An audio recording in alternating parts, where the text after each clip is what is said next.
let's get this thing popping. Let's get it popping. All right, let's see what we got going on. Let everybody pile on up in here. All right, what's up, man? We're here. Welcome to another live edition of the Tariq Nasheed live broadcast. Let me let everybody know on the gram that we're getting this thing popping right now, that we're live. How y'all doing, man? Everybody pile on in the room. Let's get everybody, get everybody in the room. We're going to have us a good discussion tonight, as we always do. We always have good discussions. Come on, man. What we have? You know we're going to make it pop off. If I can just get my thing to where it's supposed to be right here. Hold on. Yeah, there. That's what I'm looking for. So come on in, man. Let everybody get on in the room. Everybody get on in the room. Everybody get on in here. Hope everybody had a great week. I hope everybody had a prosperous week. I hope everybody had a productive week. Hold on. I'm live right now on YouTube. So swipe up and join live right now. I'm live right now on YouTube. So swipe up and join live right now. I'm live right now. Sorry about that, guys. YouTube. So swipe up and join live right now. I'm live right now on YouTube. So swipe up and join live right now. Let me put this in and I'm good to go. Hold on. Once I put this in, I'm good to go. I'm live guys. Right now on YouTube. Boom. There it is. All right. All right, here we go. We're here. Everybody come on in the room. Oh, you're On Code? Yeah, this company called On Code sent me this. Right love it. YouTube. Shout out to On Code. Shout out to them. All right. All right. So look, we're here, man. We're here. I'm ready. Let's everybody get on in the room and sac passe mop boule. Shout out to the Zoes out here. Oh man, the people from On Code, they'll probably have their site. They're probably in here, so if they're here, they can throw their website up. What's up, Christine? Man. So we're here, man. There's a lot of stuff we gotta discuss on tonight's show. Shout out to everybody in Atlanta. Shout out to Houston. Shout out to a lot of Southern folks, man. I might be in the South. I might be down in Alabama and Atlanta taking care of some business next week, actually. Yeah, I took some pictures. I posted some stuff on my Instagram story. I went down to the Millennium concert here in LA, the Millennium Tour with B2K, Chingy, Lloyd, Bobby V, a lot of folks are on the Millennium Tour.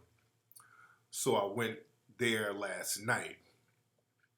And Mama Peanut, she was there. The thing is, Peanut went with her friends. They were already going.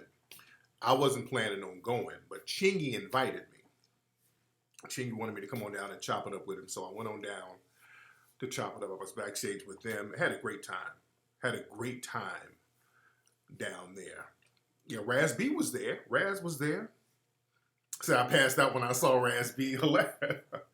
Let me tell you something. People talk trash about Raz B, but Raz B is B2K. Raz B, people talk crap about him, but Raz B is the swag of the group. A lot of groups, they have certain members who are basically the tone of the group. They're the swag of the group. You understand? They're the swag of they bring the group. They're the defining members of the group. If that makes sense to you. They're the defining members of the group. And he's the defining member of B2K. He's the swag. The brother has a lot of stage presence. No, Omarion, that's my dude, and I like Omarion. Omarion did a great job, but no, Raz B, he's the defining member. He is the embodiment of what B2K is. Raz B has a lot of stage presence, the vibe or whatever. You know, he has that extra stuff going on, but there's always one member who's the defining member of the group, and that's Raz B. There is no B2K without Raz B. You can replace some of the other folks, and truth be told, You can almost replace Omarion, and I like Omarion. Omarion is my dude. But you can't replace Raz B. Raz B is the flavor of the group. He's the defining member of the group. And it's like with somebody said, well, he's the Bobby. No, Bobby Brown is not the defining member of New Edition. That's another thing. Bobby Brown is outspoken and all that. Bobby Brown he's not the defining member of New Edition. The defining member of New Edition is Michael Bivins. I talked about this before. Michael Bivins, he's the defining member of New Edition. He's the swag and the flavor of New Edition. Michael Bivins, his style, his swag. Not even Ralph. Ralph's the lead singer. The group is all about style, because Ralph Tresvant, he tried to go solo, and that was like whatever. Michael Bivins, his style and swag is the defining energy of New Edition. Michael Bivins, not Ralph. No, not Ralph. I mean, not Bobby. Hell, Bobby got put out the group, and they still kept it pushing. No, y'all, because Michael Bivins has the style. He's the style and the swag of the group. He might not be a great solo artist or whatever, but as far as just the style of the group, he's one of those cats you can't replace. You can't replace Michael Bivins. Michael Bivins, like he's just his fashion sense, his style, his swag. You can't replace that. It ain't Bobby. Dude, they went double platinum after they kicked Bobby out. It ain't Bobby. Yeah, Bobby can do his own thing. Now, Bobby is his own dude, and he made his own way when he went solo. You know? But as far as the group, there's always a defining member, the presence, the swag. He represents that Boston energy. It's the whole energy that certain members have, and usually it's the silent ones. Sometimes the silent cats, who are the most silent, they bring the most swag to the group. Just like with Run DMC. The nucleus of Run DMC was Jam Master Jay. The nucleus of Run DMC was Jam Master Jay. As a matter of fact, Run and DMC were told to dress like Jam Master Jay, because when Run DMC first started, they were wearing like plaid jackets. You know, they were on something else. Their whole style and swag was something else. So Rick Rubin and Russell and those guys said, hey, y'all dress like Jay, because Jay was a real street dude. Jay represented Queens. You understand? Jay represented Queens to the fullest. He represented the street flavor, the swag, the style of dress.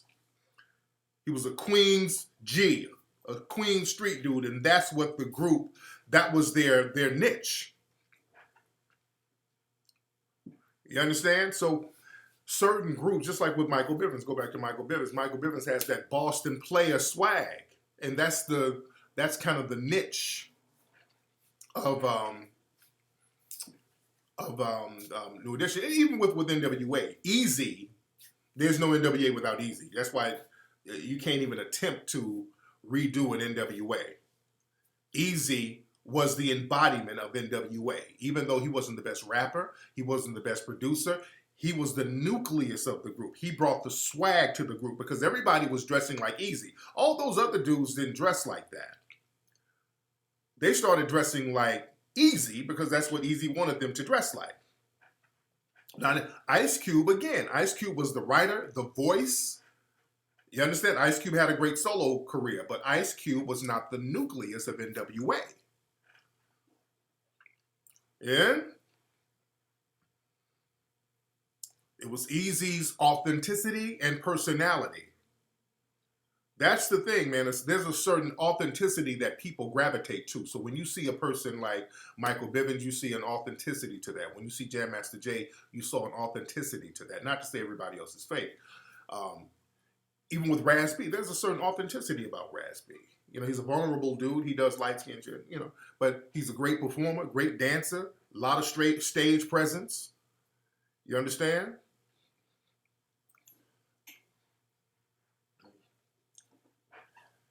Yeah. Yeah, Left Eye for TLC. Yeah, Left Eye was the nucleus of TLC. So every group has a defining member who's the authenticity of the group. They represent the authentic aura and grounding of the group. And Beyonce, she was definitely, you know, the aura of Destiny's Child. She was the defining member. So every group has that. Every group has that. Just like with Jodeci. Who's the defining member of Jodeci is Devontae.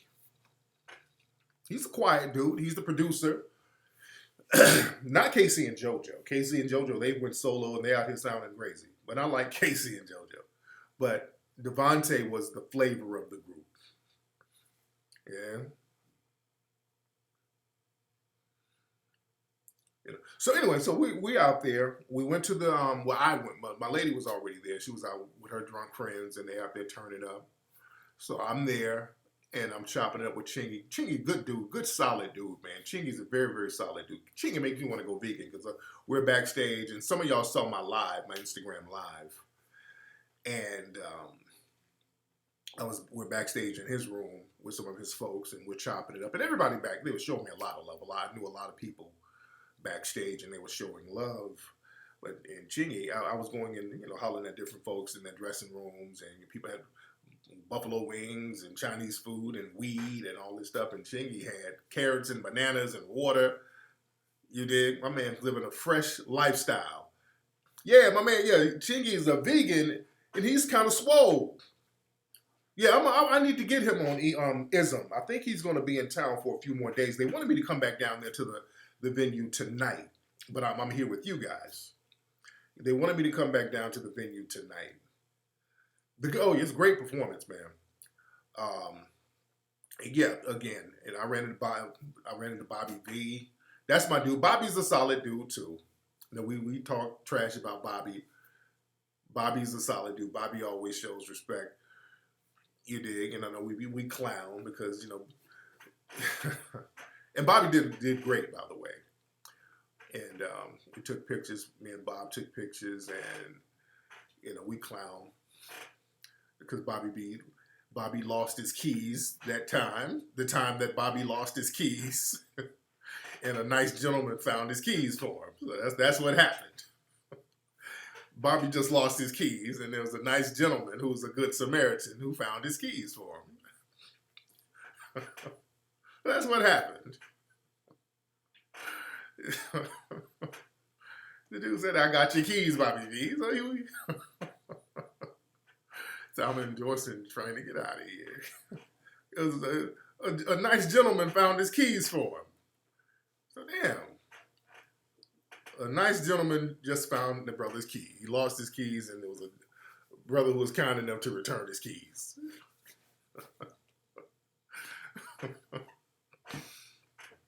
But yeah, Bobby's a good dude. That's my nigga. Bobby is my dude. Yeah. But again, we're chopping it with Chingy, and again, I might try to have him on ISM, and he was talking about how he's vegan, and I got to see, what my man's diet is, because my man is in very good shape. What's up, Ola? Everybody say what's up to Ola. Everybody say what's up to Ola. And then I ran into Mario. Mario's a good dude. We're chopping it up. Mario showing respect.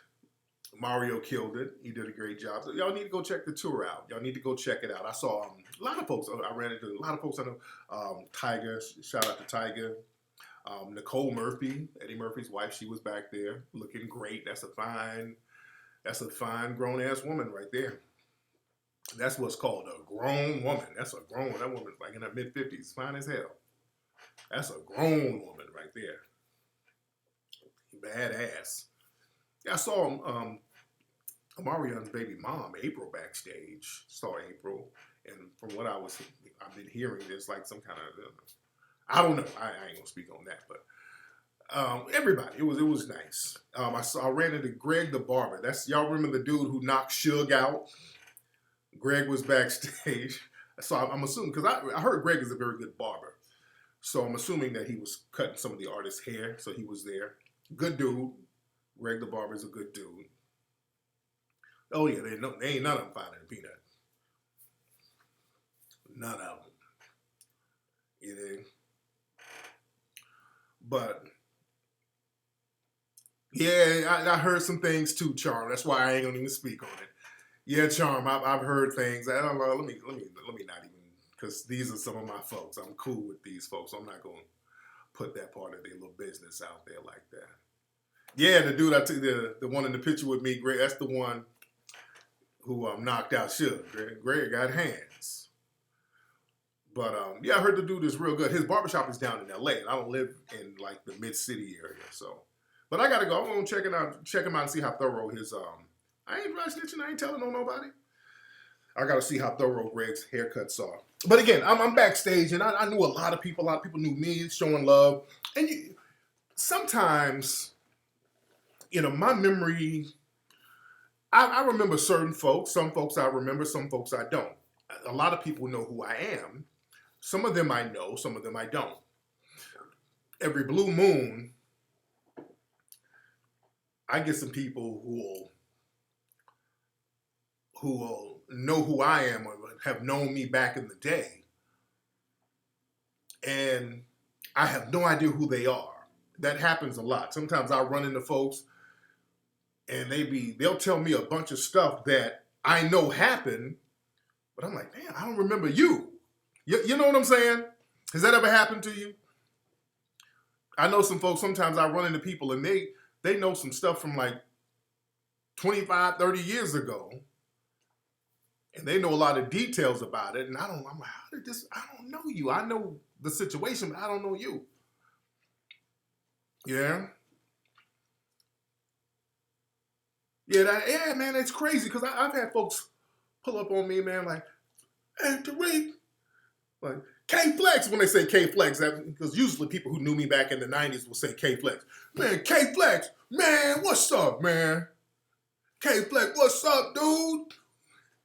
Man, okay, come on, man.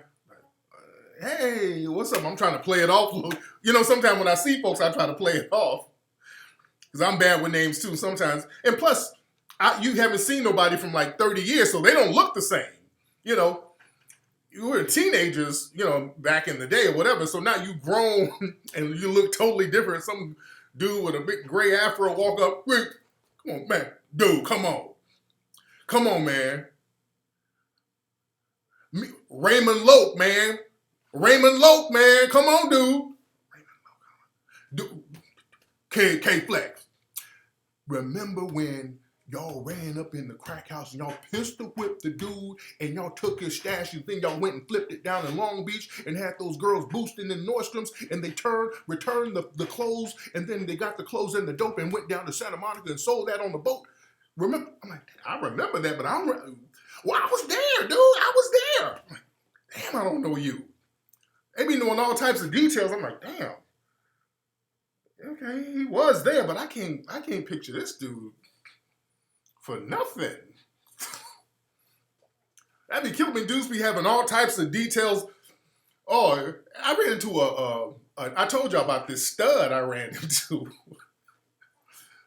It was a stud. And she wasn't a stud when I knew her. When I knew her, she was like a real feminine, cute sister. Not to say there aren't cute studs. But I ran into her at a gas station. I talked about this before.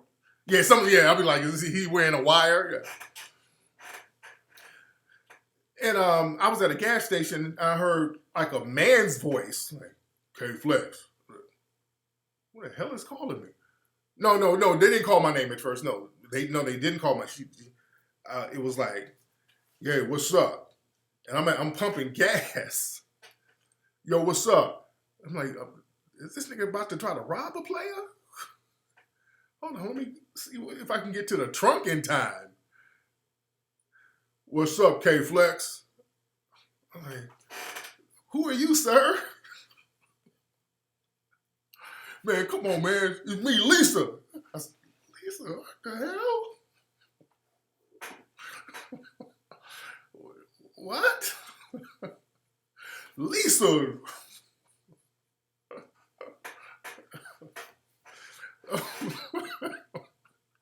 Like, whoa, Lisa, remember my nigga Lisa? Man, remember y'all drove me back to my grandma's house after I got an abortion? I'm like, oh, what happened to you? What the hell? What happened? What the hell happened to you? When did you become a butch ass stud? Good Lord. I mean, this girl was cute as hell back in the day. I mean, she was real feminine, dating dudes and all of it. I mean, she was like a dude ran up on me. I'm like, good Lord. Man, I was just thinking about you the other day, K-Flex. Man, remember when y'all stole those guns?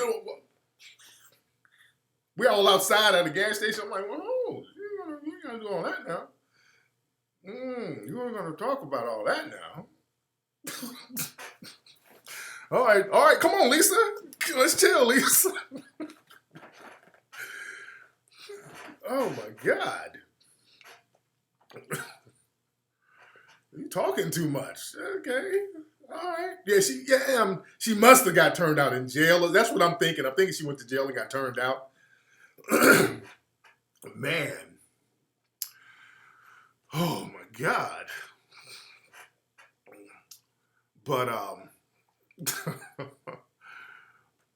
but so anyway, I'm at the thing. I'm at the B2K Millennium thing last night, and it was a lot of folks, talking. Hey, Tariq, what's up, man? Hey, Tariq, and there's one dude, Tariq, what's up, man? Man, this Alfred, man, what's up? He was doing the same thing. I met him last night, so he was with. I don't know which group he was with. He might have been with Pretty Rick. I don't know who he was with. I don't know why he was with them. Because backstage we have random people or whatever. So this guy knew me. Man, thanks, what's up, man? It's Alfred, dude. Hey, what's up, brother? And I'm talking to him. Hey, man, how you doing, brother? And I'm talking to other people. He hit me on the shoulder. It's Alfred. All right, bro. Pleasure to meet you. K-Flex, man, come on. Alfred, my dude. We go way back. I'm looking, I don't remember this dude for nothing. I don't know this dude. I'm trying to put it together. And not only did I not know him, he started talking about a whole bunch of stuff that I had no idea what he was talking about. He was trying to talk in code or something. And that was making me more confused. I had no idea who this dude was what he was talking about. He was saying some of the most randomest stuff ever. So he's like, man, Flex, come on, dude. The Trap Bunny. Come on, dude. The Trap Bunny.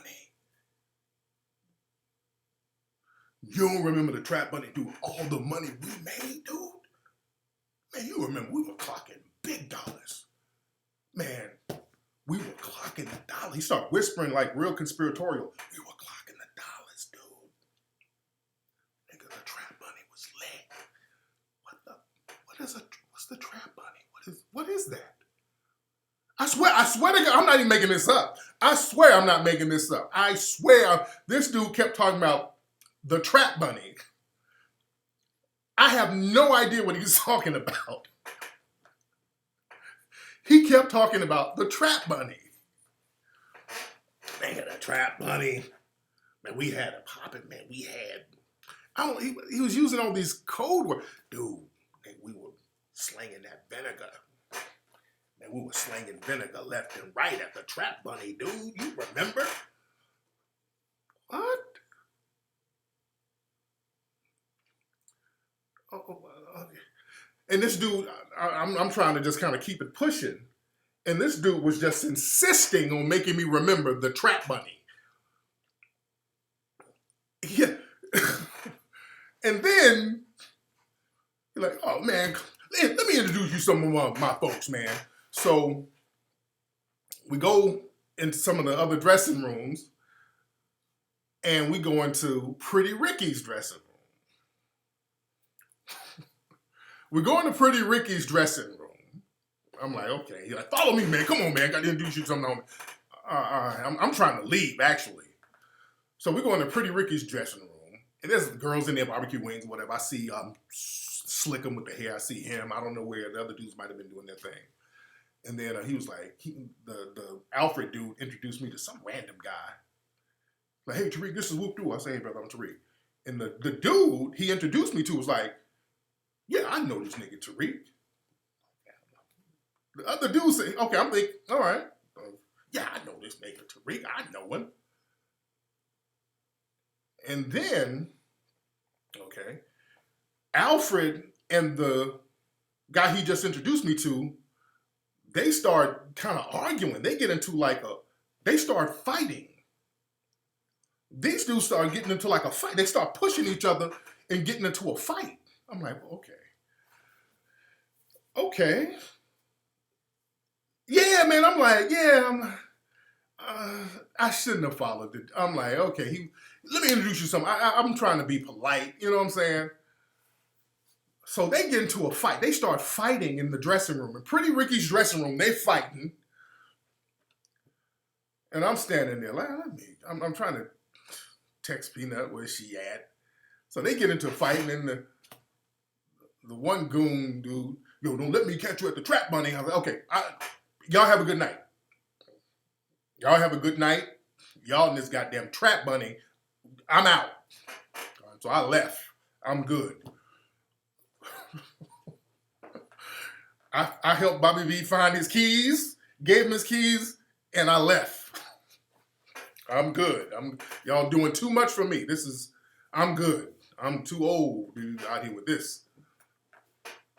I don't even want to know what none of this was about. I don't want to know none of it. None of it. Don't want to know. Don't care. All right.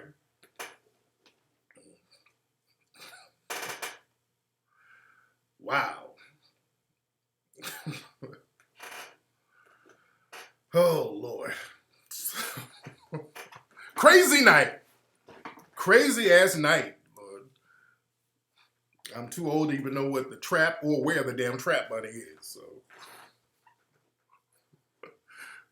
I don't want to know what it is. Oh my God. So, anyway, man, what we're talking about tonight, a lot of folks in the room, we're talking about, let's get into some heavy stuff tonight. We got to get into something heavy. Yeah, not getting old. I've gotten old. I'm not getting there. I'm there. I'm just too old for certain things. I'm too old for certain things. I really didn't want to go and even though I did have a good time at the spot, I went because my dude invited me. Ching invited me, so I went down and chopped it up with him. You did. And it was good. I had a great time, actually. But all that extra stuff, you know, I'm at that age where you go in, say hi, then leave. I don't, all that hanging out stuff, nah. Yeah, I saw that where Laura Ingraham dissed Nipsey. She was on there talking real greasy about our brother Nipsey. So, you know, that's what suspected white supremacists do. So you never get too old for the trap bunny. Yeah, Ching is a very good dude. Good dude. Good, smart dude, too, man. Very smart, very woke brother. Very smart and very woke brother. But, so the question of the night, family, and I've been hearing this a lot. We've been hearing this narrative a lot. Was America built by immigrants? We, during this election cycle, and even before, I've heard a lot of people use that narrative. I've heard a lot of people use that narrative that America was built by immigrants. I've seen a lot of people repeat that narrative. I remember when the chick, Cabela, whatever her name is, she got on one of those award shows and she said that, and I talked about that then. That whole false narrative that America was built by immigrants. And they keep repeating that narrative. And I would like to see if anybody here believes that, because when you press people on that, they start stuttering and stammering. they start stuttering and stammering because they know inherently that is false. I mean, when you say something, it's either true or it's not true. And to say that America was built by immigrants, that's a bold-faced lie. It's just that simple. And if anybody can prove that wrong, that it's not a lie, then go ahead and put that information out there to prove that it's wrong. When did a damn immigrant group build America? When? What year? Nobody can really give us a real logical answer. What they'll start doing, they'll start talking about the industrial age, how immigrant groups came over and started to build certain buildings in New York, but the country was already built by then. All they did was come over here and get jobs based on the wealth that was already built for the country. So they didn't build anything. That was a come up for them. Then they'll try to be slick and say, well, the Chinese came over and built the railroads. Watch that one too. They'll try to say that, do you know, number one, the Chinese came over voluntarily after the country's wealth was already built.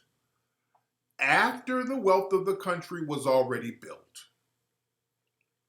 After the wealth of the country was built. And also, they didn't build the railroad systems. There were railroad systems on the East Coast and the southern states already built by enslaved African people. The Chinese were allowed to come over and expand westward, but they didn't build the country. The backs of their labor, the country wasn't built on the backs of their labor, and they got paid for their labor. No matter how low it was, they got paid for their labor. So they just expanded and got paid on something that was already built. See, we got to watch how they run this game on us, because we got to understand how they're trying to use immigrant groups to replace foundational Black Americans. So they'll try to use this comparative language as if somebody who came over here and got a job is somehow comparative to Black people who were enslaved and were forced to build the entire nation without compensation. The Chinese got paid, and also they came over voluntarily. Also, they came over because they were already being colonized over there in China at the time. The British were going in on them, so they came over for a better life. So this was a come up. Them being able to come over here and benefit off the wealth that was already generated by free Black labor, that was a come up for them. Black Americans, foundational Black Americans, we cannot let people minimize our contributions to this nation. And they try to do that by comparing themselves to who we are and what we've done. We got to cut that off. I'm not sitting up here letting you pop your collar like a foundational Black American whose bloodline goes back to the foundation of this country, who has fought in every single war, who has defended this country, defended the integrity of this country, created the culture. We are the nucleus. As I talked earlier about certain groups being the nucleus of a country, we are the nucleus of the United States of America. We are the conscience of this country. We are the people who have morally held it together and who physically held it together. We've defended this country. No other group has defended this country from top to bottom. Even white people, they had a civil war where they tried to destroy this country. You understand? And all of these so-called immigrant groups, many of them who claim to have built America, some of them come from countries that were in direct war with America. Some of their countries, Mexico, went to war with the United States. Remember the Alamo? See, there is no Black version of the Alamo. There is no Black version of Pearl Harbor. There is no Black version of the 9/11 Twin Towers. See, all of these other immigrant groups that come over and eat off of this nation. They come from countries that have targeted, had terror attacks, bombed this country in many, many occasions, on many occasions. So we ain't the same. Let's get that straight. Foundational Black Americans, we've never done that. So who are these immigrant groups? Who are you? See, when people tell Italy, yeah. China allied with enemies of the United States. Remember that. China allied with many of them. So we got to really let folks know how to cut their rhetoric off. And when they go out here, we can't co-sign this stuff. When they start talking greasy like this, talking about how immigrants did this and no, immigrants built this country. No, you didn't. Because what happens is they try to compare Black Americans to immigrants. They try to include us as immigrants, and we are the only non-immigrants in this country. Foundational Black Americans are the only non-immigrants. Now we could talk about who was here. There were some native Black people who were already here. Then you have the red natives who were here, and let's be very real. The red Native Americans, they did not contribute to the building of the United States. They were here on the land, as many people who came over from Africa, like the Olmecs and all these people. But the red Native Americans, they did not contribute to the building of the United States. They just didn't.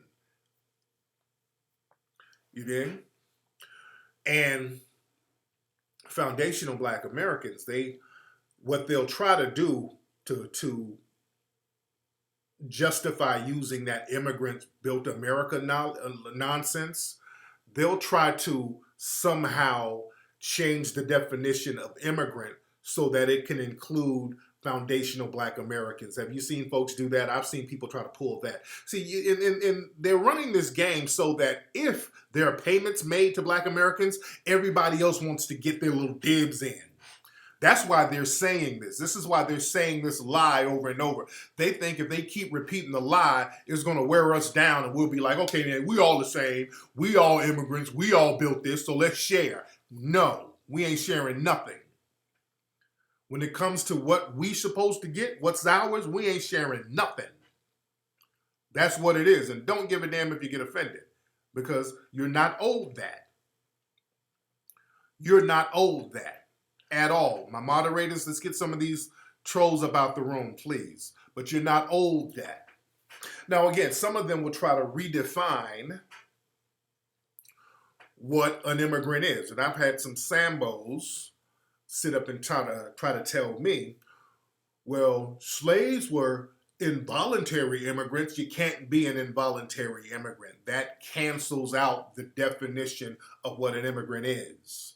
An immigrant is somebody who leaves to go somewhere to get a better life. Somebody who makes a choice to leave their home country to go live somewhere else, generally for a better life. That's what an immigrant is. It's a contradiction. You can't be an immigrant and a damn slave. I swear somebody said an involuntary immigrant.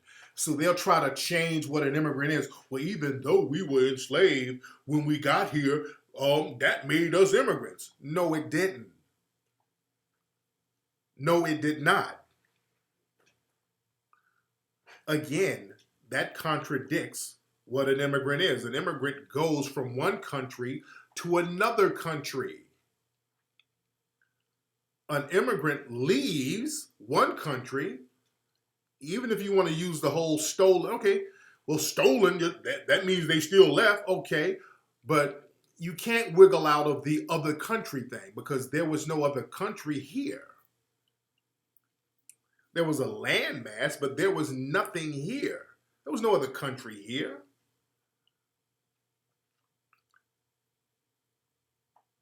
And we didn't get a better life. You don't leave a tropical environment where you're chilling with your family, then all of a sudden you have to go and you wake up in chains in a dungeon. You understand it? No, that's not immigration. And then you're forced to build an entire nation. That's not immigration. You're the foundation. See, we woke up, we're like the maze hunters. We had to start from scratch. Because the thing is, we couldn't go anywhere else. See, other groups, when things got bad, they could go somewhere else. See, we were not just physically bound, we were psychologically bound, meaning that we had our ancestral memories wiped away. So there was nowhere to go. We had nowhere to go. So we had to make it pop off. So don't ever compare that to no damn immigration. That ain't immigration at all. We should never, ever be compared to some damn immigration, because we didn't go somewhere that was already popping and then get that thing going on. We didn't get that. We had to make our own way. Every little crumb that we got, we had to get that thing popping. Nobody has ever given black people anything that they've excluded other people from. You understand? All these other groups, you already came to the party when all the utensils were out, the tables were out, the food was out. All you had to do was come and pull up a chair. After we've done all the hard work, they just came and pulled up a chair and said, hey, aren't we all the same here? No, we're not the same. And I'm offended when people try to do that. That's why we got to stop letting people get real disrespectful, trying to tell somebody to pull their damn body up by the bootstraps. You got some nerve. You have a lot of nerve to tell somebody to pull themselves up by the bootstraps. And I'm talking about even the European immigrants. Some of these other groups, they know they need to sit their asses down. But hell, some of the European immigrants, when I see a person in the dominant white society sit up and tell black folks to pull themselves up by the bootstraps, I'm like, dude, if it were not for the free black labor, you would still be in Ireland with your dusty, broke family picking out head lice and eating potatoes. When I hear an Italian talk about pull yourself up by the bootstraps, if it were not for foundational black Americans creating a country that you can come over to, you would still be in Italy eating olives, stinking and hungry. You understand? Y'all got a lot of nerve talking that pull yourself up by the bootstraps, and y'all were broke and dusty in your home country. You couldn't get it popping in your home country. All over Europe, if y'all got all these high IQs, you didn't get it popping in Europe. Europe's come up was black labor. Let's be very clear. Europe's come up was black labor. Because remember, in the original colony, that was Britain. Britain was benefiting from all of the wealth generated from that black labor. You understand? Do you know how not popping Europe was? Europe was not popping, especially Britain, until fairly recently. That's why all those broke, dusty white supremacists had to hop on boats and bring their asses over here and places to Australia, because it just wasn't popping over there. You understand? So we got to understand our history so that people don't run that game on us. And then we can go even further. We go to the Black Plague. I'm talking about within the last 500 years, because again, within the last 500 years, it just really got popping over there. It really just got popping. But we can even go back into the Middle Ages when it was not popping at all. And then you had the Moors who had to go in there and get everybody straight. But let's talk about contemporary times, semi-contemporary times. Europe's come up and America's come up was black labor. Hands down, and they know this. They understand this. So they didn't build anything, and they got us to build it for them. And some white supremacists like Richard Spencer, they'll say, well, black people, yeah, you built it, but basically you're the equivalent of cattle. You built it just like cattle would. Well, the thing is, you didn't use the cattle that you had. You had cattle in Europe. How come your cattle in Europe didn't build nothing like what was built here? How come your cattle in Spain and Ireland and all these other places didn't build the wealth that black Americans did, foundational black Americans? Because, see, we got this thing where they teach us or tell us that we were only picking cotton. And black people were doing much more than that. Understand, before cotton, there was tobacco. They knew which Africans to get from certain parts of Africa. They had the rice coast, meaning that there were African people who were very well knowledge in growing and cultivating rice. These were the people that they put in the South Carolinas, those gullahs. You dig? These were the gullahs and all. So they knew who to get, where to get, what their expertise was. And again, black folks were over here. We were building the buildings. We were building the architectural structures. DC, a lot of that was built by black folks, designed by black folks. Ben Banneker. So don't let them run that game. Don't let them run that game. Yeah, the sugar cane too, exactly. So we were carpenters, farmers, healers. That's another thing. We were, a lot of medicines came from what African people, black people were doing. That was a real big thing. See, they don't like to talk about how black folks were healing these people. And we've done that. We've always done that. Even the Moors, when the Moors went over there, the first thing the Moors had to do was get all these sick people right. Remember, the white supremacists are very sickly people physically.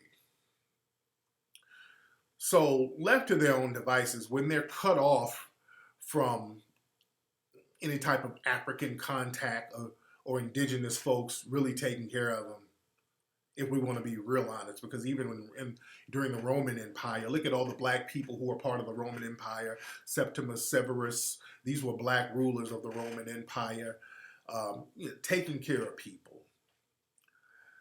But even during the Middle Ages, they were over in Europe dying left and right. They couldn't take care of themselves. They couldn't clean themselves. It was disease-ridden all over Europe. Most of them were about to die off. During the Middle Ages, they were about to die off, and I talk about this all the time. That's why you never see shows or movies about the Middle Ages in Europe. Anytime they talk about the Middle Ages in Europe, they always talk about it in the realm of fantasy, like Game of Thrones. And everybody's on that Game of Thrones thing. Everybody's on that Game of Thrones tip. I tried to watch the first season. It bored the hell out of me. People keep talking about how good it is. I might have to give it another try, but whatever. But again, with Game of Thrones, it's basically a play on medieval European culture, but in a fantasy world. So they always have to show it with dragons and, it has to be in a fantasy world because you can't talk about what was really happening over there, which was nothing. Nothing was really popping over there except dying and disease and filth. Nothing was happening over there during the Middle Ages. So African people, when the Moors came over there, the Moors had to, they had to get them herbs and medicines and start cleaning up everything. Getting alcohol. Look at the word alcohol, that A-L. Those are Islamic words that the Moors were bringing in there. That's why they called Spain, the Moorish part of Spain, Al-Andalus. So look at certain words that's used. Alchemy, alkaline. A lot of these words that have to do with medicinal things, that came from the Moors. The Moors was up there cleaning stuff up. They had to clean things up. They had to teach people how to eat right. I talked about this in many interviews. It was a brother named Ziriab, a black man who was a Moor up there in Spain named Ziriab. He was the one who taught people how to eat four-course meals, how to eat an appetizer, eat the main course, and then eat the dessert after. Because what they would do in Europe, if you look at certain movies, sometimes they'll show just everybody just throw a pile of food on the table and they're just eating everything at once. They're like, no, no, no, no, no. No wonder y'all dying. You can get sick doing that. No, let's do this. Eat this first, drink this, eat that. You know, they had to break it down for them. Somebody said Al Sharpton. Hilarious. And so again, the Moors were up there healing people. So when they started coming over here, when the Spanish came over here, they brought a brother named Estevanico. And I'm thinking this is in the 1500s. They brought Estevanico the Moor. They brought a black man. And remember, when Christopher Columbus was leaving Spain, he brought a lot of Moors with him. Pedro Alejandro Nino, he brought a lot of Moors with him who was helping him navigate and get around. And when some of the Spanish came here to Florida, because Columbus never touched foot on the continental United States, he was in the islands, Hispaniola. They had a brother named Estevanico. They called him Black Stephen, Stephen the Moor, Estevanico the Moor. So he was a black guy. And he was the one who was guiding them through the United States, through the southern part of the United States. And he was a healer. They talked about how he healed. Whenever you see the Moors or anything about black folks being around the colonizers or the slave owners, there's always a healing thing. They're always healing them. That's something that's really downplayed. Even in slavery, they were healers. One of the founding people of Los Angeles, it was a black woman named Biddy Mason. Biddy Mason was a very rich black woman who was a former slave. They downplay her significance a lot as far as the history of LA. And that's something that I want to do something about. Because they got like a little marker downtown at what's called Biddy Mason Park. And basically it's just a slab of concrete. It's not really a park. But this sister was a healer. She would heal a lot of people out here. Biddy Mason, that's the sister's name. She was a black woman who came out here. She was a slave in the South. So she came out here with the people who owned her. And she finessed the game somehow and ended up getting free. And she worked as a midwife and a nurse and a healer. She would heal people. And she invested her money and she became rich as hell. Oh, hold on, who is this? Hold on. I think this is Chingy's people now who called me. Okay. What time is it? Okay. Yeah, I think that's Chingy's folks who called me. Excuse me. Hold on. I won't be able to make it tonight.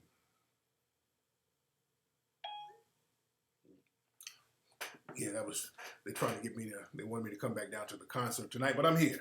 I too much. I don't want to deal with no more trap money. I'm going to see if I can get, I want to get Chingy on Ism Radio though. Her name is Biddy Mason. Biddy. Her name is Biddy Mason. She's the grandmother of LA. The grandmother of LA. But she became very rich. She invested in a lot of real estate. And she started stacking that money up. She started stacking that money up real heavy. But and this goes back to this. Just again, this is who we were as foundational Black Americans. As foundational Black Americans. So we did a lot, not just in terms of picking some damn cotton. You know, we saved people. We're literally, Bridget Biddy Mason, we're the foundations of this country. So no immigrant group can compare themselves to us, and to call us immigrants, that's an insult. To call us immigrants, that's an insult. We're not immigrants. We're just not immigrants. And we have a unique relationship and an exceptional relationship with this country. And when certain things are owed to us, other people need to respect it. What happens when we are looking out for ourselves, these other groups, they've been so spoiled with having us fight for them and not have it reciprocated. They try to demonize us for looking out for ourselves. And what happens is a lot of these people start gaslighting, meaning they will start a beef with us so that we can respond, and then they can act like they're attacked. And we got to stop falling for that. So all these people who want to have arguments about foundational Black Americans getting reparations, I've been noticing all of these articles coming out, all of these naysayers coming out attacking foundational Black Americans, and particularly they're attacking the term ADOS. See, what they're trying to do, again, they're reframing the term ADOS to make it seem like it's some type of gang or some type of group or some type of organization that you can join. I've seen a lot of people do this. And that's the same thing they did with Black Lives Matter. Black Lives Matter became a code word for all Black people. So what they try to do, all these naysayers, they try to redefine or use the term ADOS. And again, I use a lot of these terms interchangeably because, and I do it for that very reason. So they don't latch on to one term and then all of a sudden we got to keep defending a hashtag. You dig? Because see, that's gaslighting. Nobody really has the logical retort to Black Americans wanting to get reparations that's owed to us. Nobody has a logical retort to it. So the only thing they can do is come up with straw man arguments. They come up with straw man arguments so that you can argue with their straw man, and then they can go around talking about how we got a beef. That's why you notice y'all never see me arguing with people about foundational Black Americans, us getting reparations, especially arguing with other Black people. And what you see, I saw some lady, she wrote an article and people were clowning her the other day. She was talking about, we Black folks don't need reparations. We need jobs. What's her name? What was her name? Y'all help me out because some of these people, I forget their names. So she's supposed to be some kind of Black conservative talking about we Black folks don't need reparations. We just need jobs. We don't need this. Come to find out, this woman, what's her name, guys? Some of y'all remember because we tweeted about this. Somebody help me out here. Patrice Onwuka. Yes, Patrice Onwuka, that's her name, not Candace Owens. So she up here talking about we don't need reparations. Come to find out, her and her family immigrated here from Nigeria in 1985. So you're not even a foundational Black American. And the fact that all of these people, I read an article today, it was another Trinidadian who was talking the same reparations. Well, it's divisive. It's tension within immigrants and Black Americans. See, the tension is them trying to gaslight and create straw man arguments. That's the tension. What they do, because they don't have an argument, they'll say, hey, it seems like y'all hating on immigrants. And if we respond to them, that's the tension. Just responding to them in any way when they say that nonsense, then they'll run and say, hey, look, see, we got tension. That's tension right there. See, that's what this movement is about. This is about tension. This is about a beef. We got a beef. That's like Twitter trolls. Twitter trolls try to start beefs with people who are significant so that they can then run around and then try to be significant themselves by running around complaining about a beef that they constructed. Remember, who was that guy who used to call my show all the time? Was it Jay from the Bay?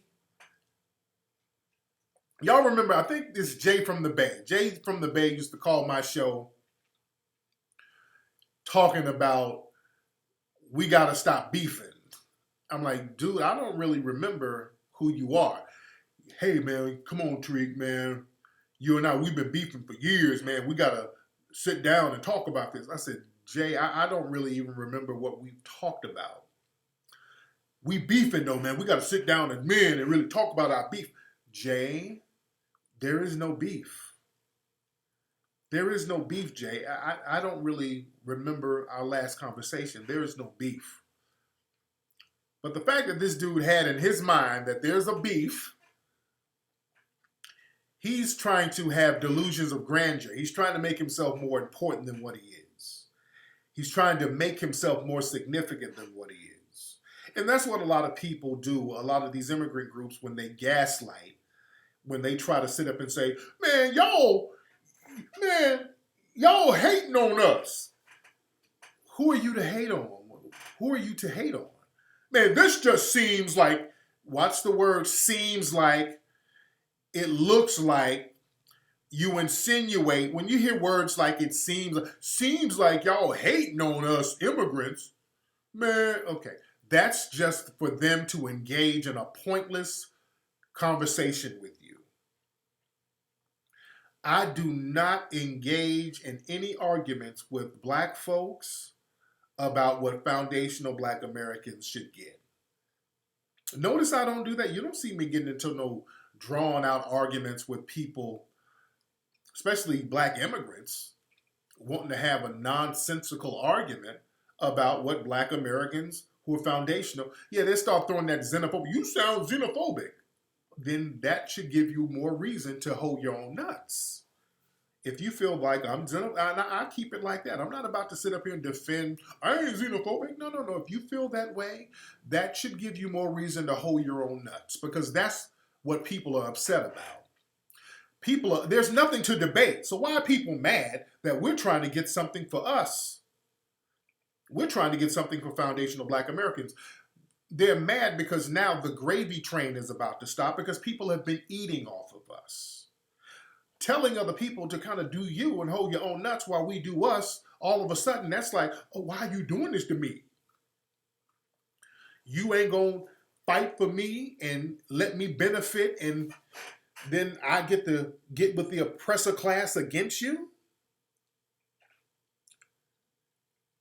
So that's how flawed people's logic is. They can't give a logical reason why they're upset. That's why they have to have a straw man argument. Black folks getting reparations has nothing to do with our feelings toward an immigrant group. Has no feeling whatsoever. This is about us. And again, I do have my feelings about certain immigrant groups because too many have been eating off us and it's not been reciprocal. And once we help them, they go join and ally with the oppressor class. So I'm like, y'all just hold your own nuts. That's xenophobic. More reason to hold your own nuts, huh? That means you better hold them tighter. If you think that I'm xenophobic, anybody else, that means grip them nuts and hold them real tight. Because I ain't about to argue with you. Because number one, it's pointless to argue, especially with a black immigrant. What are you arguing with them for? You can debunk them in 2 seconds. Anybody who has any retort against us getting reparations and black folks looking out for themselves. And again, not all immigrants are like that. Some immigrants, they cool with that. Some of them are cool because they know how to get it how they live. There's some immigrant brothers and sisters who know how to go, they know how to go out here and get it. So all of them ain't tripping, but you got some of these folks who love hanging out with Zaddy, who love throwing us under the bus, and they love eating off of us. And the fact that we're waking up to the con game, now they're like, uh-oh, we got to do something to throw the energy off. We got to do something to throw that energy off. Y'all sound like y'all xenophobic. Wink, wink, wink. So let's argue for 6 weeks about xenophobia. No, that's to waste your time and energy. I don't engage in that. And I don't even debunk people no more. It's too easy to debunk them. I've had people call up to my live streams and try to talk about black folks getting reparations and how it's creating tension. And then when you talk to them, their logic is so ridiculous. After you debunk them, they look so silly. I feel silly for debunking you, for wasting my time debunking you. When I did my live stream, I had one lady call up because she was in the chat room talking about how black Americans are hating on immigrants. I said, call up. I said, "What? How are we hating on you? We just want to do our thing. If you want to get your reparations from the country that colonized you, that's fine. So what's the problem?" She started talking about, well, when Britain, man, when Africans, when our country get our gold back from Britain, boy, y'all sure gonna be mad. Y'all gonna want to be down with us then. When we get our gold back from Britain, then everybody gonna want to be down with us. Okay. That don't make no damn sense. But have a good day, ma'am.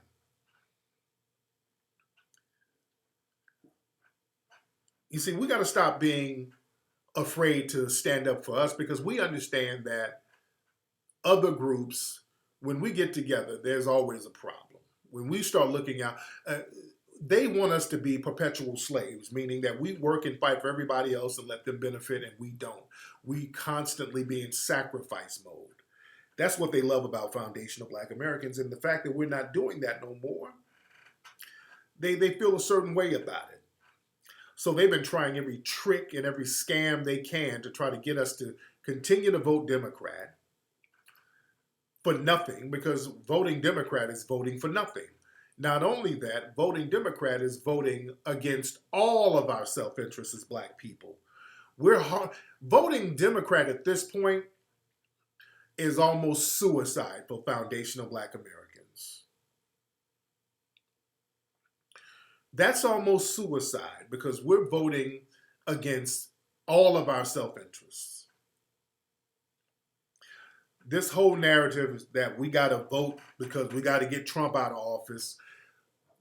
Again, black folks, we fully understand that Trump's racism is no different from the Democrats' racism. Do y'all see how the Democrats did Ilhan Omar? She's the black immigrant sister who's a senator. Is she a senator or some kind of representative? But Ilhan Omar is a Muslim Somali American. She made some comments about it's all about the Benjamins, and then they painted her as anti-Semitic, and this was the Democrats doing this to her. The Democrats started attacking her. The white Democrats started attacking that woman, calling her anti-Semitic, which she wasn't. She didn't say anything anti-Semitic, but they used the "I'm white and I say so" narrative, and they started throwing her under the bus. And then the right-wingers got a hold of the baton.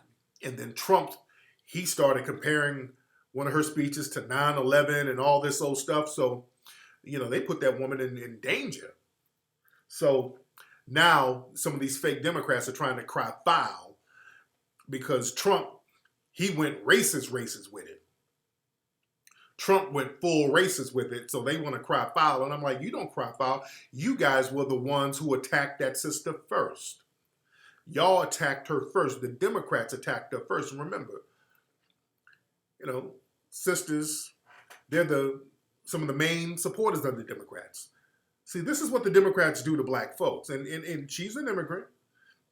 And I ain't going to cape for her too hard. Because, again, some of these immigrant groups, they're going to have to hold their own nuts as far as that. Again, I'm not putting on the cape. I'm just pointing out the hypocrisy of the Democrats. That's why I bring that up. I bring up the hypocrisy of the Democrats and how they utilize the same anti-black racism as the Republicans. So they can't hide their contempt and disdain for foundational black Americans and just black people in period.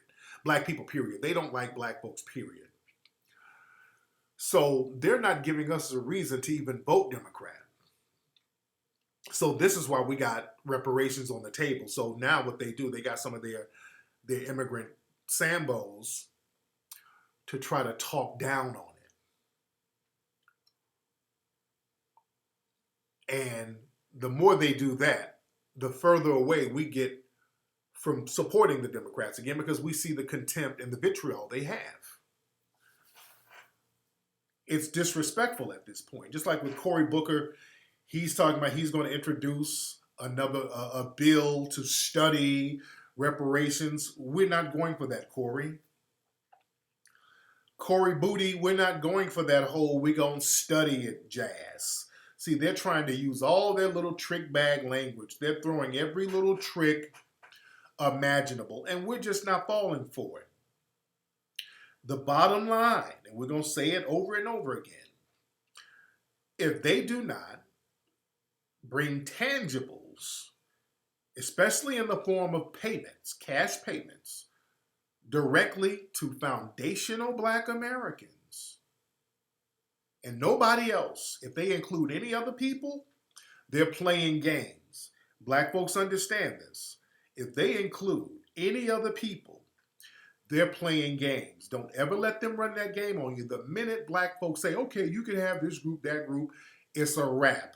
And I'm talking about even other Black immigrant groups, because if they can get some Black immigrants in, that means they're going to get the Latino immigrants. We don't let no other group be a part of it. See, this is why the media keeps trying to push this tension between Black immigrants and foundational Black Americans. See, this is why they're trying to shame us into saying Black immigrants, they can be a part of it too, which they have home countries that owe them directly. The minute we say, okay, all Black folks, if you're foundational or if you're an immigrant, you can get some of these reparations. The minute we co-sign that, all the European immigrants, Asian immigrants, it's going to be the new affirmative action, meaning everybody gets it but us.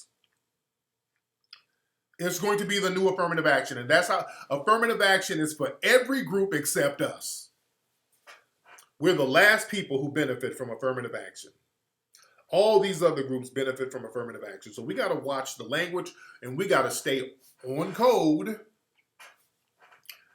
We got to stay on code and don't let them bring in trick bag language. Even one or two words, we got to watch every single word. Words matter. Like our brother Neely Fuller says, the white supremacists, they trip us up with words. The way they get us is with words first. They use tricky ass words on us.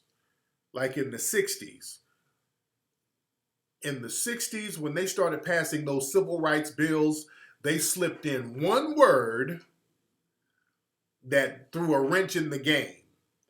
They can have 1,000 words in a document. They can have 100,000 words. 100,000 words in a document, all they need is one word that'll trip you up. Because the thing is, we see a bunch of words and we're like, okay, we're just with a dollar sign there. I'm looking for the dollars. All the words is like blah, blah, blah. I trust they're going to do the right thing. They'll put one word in there that'll throw you off. That's why they like talking a lot. They like talking in circles. But the word they put in was minority. When they put in that minority, that was the trick word right there. We went for it. We're like, minority? Oh, that means Black people. We minority. Okay, yeah, okay, we're good. And then everybody became a minority. Everybody and their mama's a damn minority. Then they made white women a minority. Before 1964, white women were not considered a minority. Before 1964, white women were not considered a minority. They specifically made white women minorities so that the Civil Rights Bill and all the benefits from that could help white women and white society by proxy. Watch the words. Words matter. Watch every word. All that people of color garbage. I don't like using people of color. That's another trick word. So watch Watch Corey Booty and all these people talk about, well, we're going to have a reparations bill where we can study, the key word is study, reparations. Watch the words, study. See, they'll talk all that reparations talk, but then throw in one word, study. I ain't studying nothing. Cut the damn check, break the bread, where's the money? Watch these words they run on us. I hear my kids outside. But again, we got to understand that we have allowed, because we have been on this kumbaya thing, welcoming everybody and being the kumbaya folks, all these other groups are slowly coming in, replacing. We got to be real about that. A lot of these other groups come in and they replace us. They'll mimic our actions and they'll blend in. But if we look, we're being replaced. And that's by design. Yeah, that's why look at all these media companies and all the people they have. They have some of these Sambo immigrants working at all these media companies. And not just that, look at the music industry. If you look at the music industry, a lot of folks don't catch this. Look at most of the black people who's on the top of the music charts. Many of them are immigrants. You know that? When you look at the music industry now, even go to Billboard now, look at some of the black people that's on the top of the charts right now. Many of them are immigrants. Daniel Caesar, Nicki Minaj. You know Nicki Minaj is an immigrant. Nicki Minaj was born in Trinidad. She wasn't born here. Cardi B, she's an immigrant. Drake is an immigrant. Kodak Black is an immigrant. Rihanna is an immigrant. French Montana is an immigrant. Rich the Kid is an immigrant. Think about it. 21 Savage is an immigrant.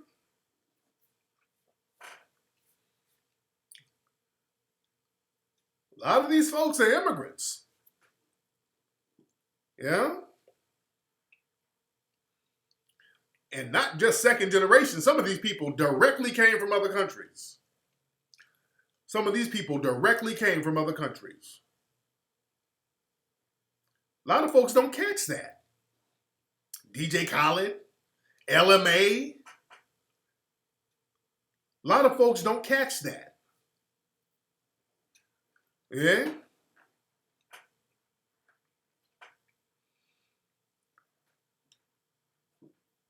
Not just in the music and in film. Look at film. Issa Rae, everybody in the damn Get Out movie, not Get Out, the lead actor in Get Out, the Us movie, all of them are immigrants. Lupita, the other brother. Look at all these black movies. 12 Years a Slave, that brother was an immigrant. The brother who played Dr. Martin Luther King in the Selma movie, he's an immigrant. He's from Britain. Yeah? So yeah, people, Idris Elba, and I love Idris Elba. Idris, yeah.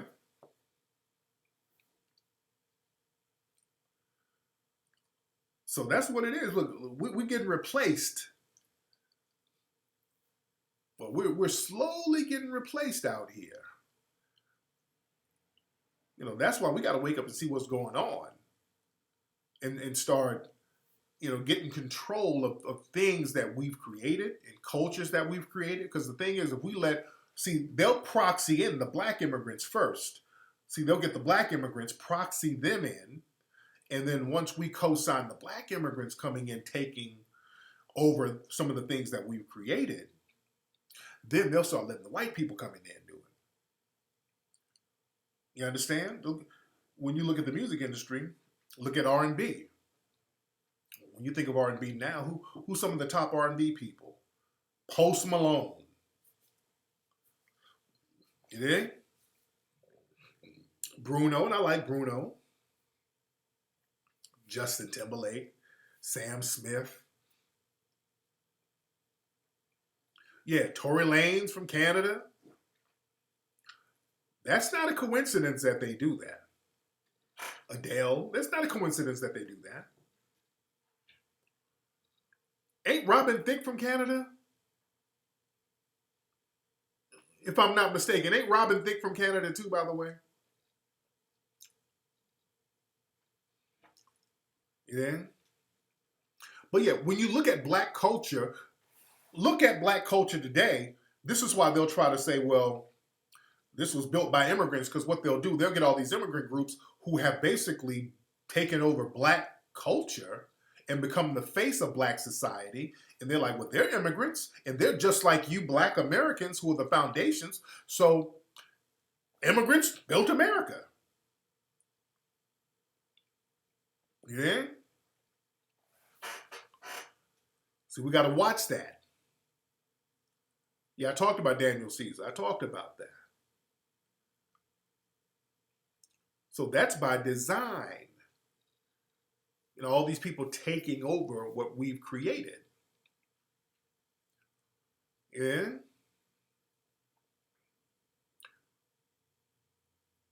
So it's heavy out here.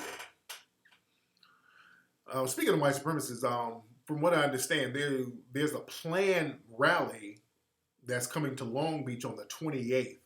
So we've got to keep our eyes open with that. There's a white supremacist rally. What's the name of the group? United Patriot Front. I think that's the name of the group. And I think that's Baked Alaska and some of his folks. Some of these hardcore white supremacists who try to pass themselves off as trolls, but they're very dangerous. So from what I understand, there's supposed to be some kind of march they're doing at Bluff Park in Long Beach.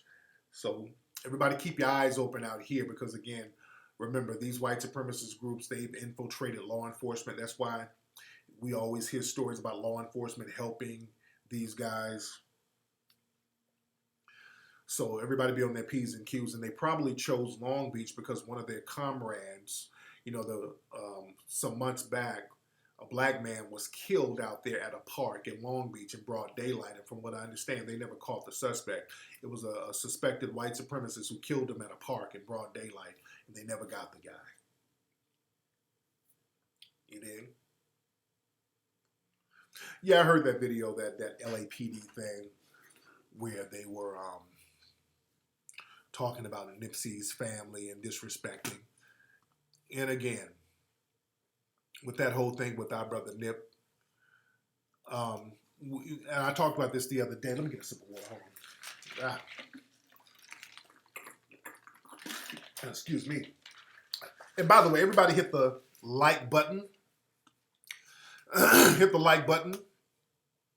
And while I'm talking, let's listen. The Kickstarter. We got the butt breaking movie that we're working on, and I need everybody. It's about 6,000 people in here now. Everybody hit the Kickstarter button.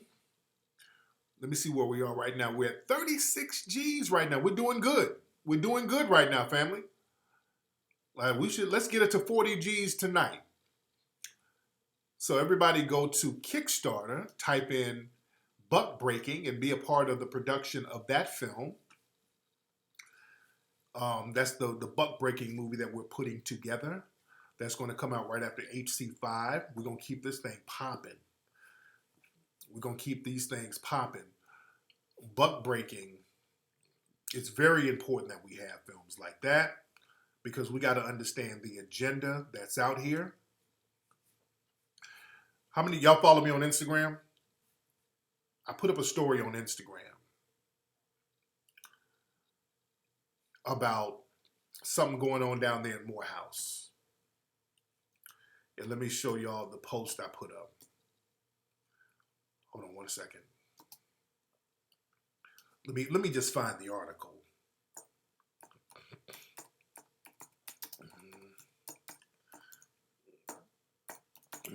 Okay, y'all bear with me one second. Let me get the screenshot of this going on right now. Y'all bear with me. Excuse me. So let me find this damn article. So this goes into the sexual confusion that the white supremacists are known for, man. They love creating sexual confusion in black society, brother. All right. Come on, thing. Where are you? Excuse me. Let me show y'all a screenshot of this. What they got going on. It's always some sexual confusion when it comes to us. Where is it? Where is it? Where is it? Okay, so this right here. All right, so let me expand this. Okay. So Morehouse College will admit transgender male students. Okay. And they got this brother. Okay. I think this is the dude. Yeah, this is the dude. Okay, and they got a dude, okay. Okay, this is a dude, I think. This is where it confuses a lot of people. Now, the article goes on to say, Morehouse College will admit transgender male students in 2020, but the policy excludes trans women. So a lot of people are just confused by this. Once admitted to college, all students are expected to self-identify as men throughout their education at Morehouse. And in a frequently asked question about the policy, the school confirmed that a non-binary and gender non-conforming students are also eligible for admission. So anybody, okay. So it's non-binary. So basically,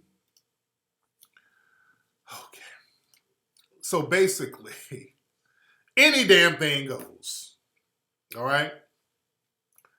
Basically what they're saying, okay, technically, on paper, we want you to classify yourself as a man, but anything goes. You know, we'll play it by ear. I know it's confusing. Let me break it down. Anything goes. All right? That's what it is right there. Let me break it down. Anything goes. What they're trying to say. Because some people are still confused, and the fact that you're confused is exactly what they want. The fact that you're confused is exactly what they want. It's all of this is to make you confused. What they're saying is, if you are a woman who want to go to Morehouse, because Morehouse is supposed to be a school for men. Now, remember, some years back, the dudes at Morehouse was walking around in high heels, and they had to have some kind of policy to get the brothers about them damn heels. So then they said, okay, the high heels are fine. If dudes want to, you want to wear a skirt or whatever, that's fine.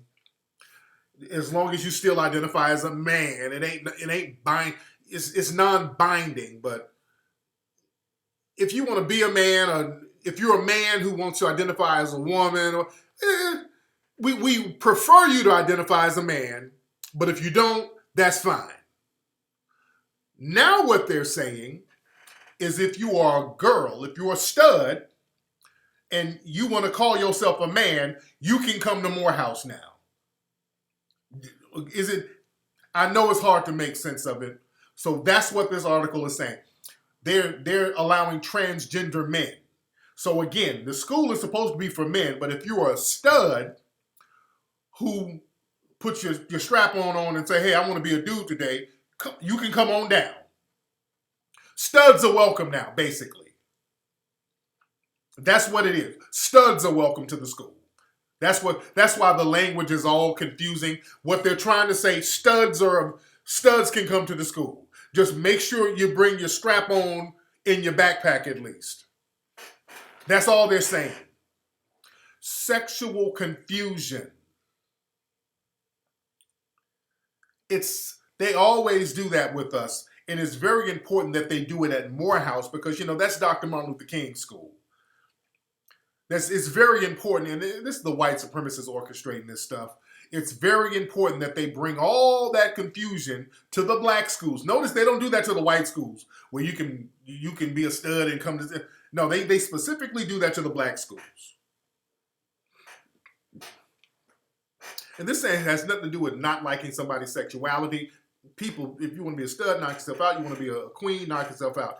I don't like how the white supremacists orchestrate these little confusing agendas to a people. We already got enough issues. We need some tangibles. Instead of coming to us with tangibles, they're coming to us with more confusion. You want to put all your resources and energy coming into black society with more confusion when we got all these race soldiers slaughtering us. We got so many black people getting killed in the LGBT community by hanging out with white LGBT people. You dig? So it's more confusion. It's more confusion. And it'd be funny, some of them studs go up there and get knocked up at Morehouse. So now you're going to get a bunch of pregnant studs walking around Morehouse being around some of them dudes. Yeah. So it's going to be all over the place. One of them studs going to go up there. She's going to get to drinking. And then remember, she has a JJ. And then somebody's going to sock it to her. And then she's going to have to keep up the facade to keep her scholarship. So she's going to be walking around there with big-ass coats on, pregnant as hell, trying to hide it so she can keep her scholarship. Getting dick down so she can't let nobody know. So now she got to wear a Caesar fade under her lace front. She got to take that lace front every time she go to class, and after school, she put that lace front on and get the dickness with the quickness. And Atlanta got some cute damn studs. It's some cute ass stud girls in Atlanta. Like some of y'all go both ways. Finally, some of them, y'all got some fine studs in Atlanta. They got some cute ass studs. I saw some cute little old stud girls down there with their little old baggy pants on and your 3X jackets trying to cover up all that little fine body. Girl, take that thing off and put on a sundress and keep that thing pushing. Girl, you ain't no stud. You just a cute tomboy. Girl, take your ass down to Fashion Nova and get you a cat suit and come holler at a player. That's all. You're just going through some things right now. Some of them are just a little confused. Some of you grow out of it. That's what happened. A lot of them, they go through a little stud phase. Y'all go to college, you go through a little stud phase. You know, you try something, then all of a sudden that plastic ain't working. You're going to want the real thing. And you're tired of being up here, you cupcaking with a chick, and then y'all laying up together, and then your periods done lined up, and y'all got to share tampons. That just takes the whole fantasy out the window. You know, you can't be the man of the house, and you got some stay-free tampons in your backpack. You can't be the man of the house bleeding. Yeah? And I love my stud girls. I love y'all.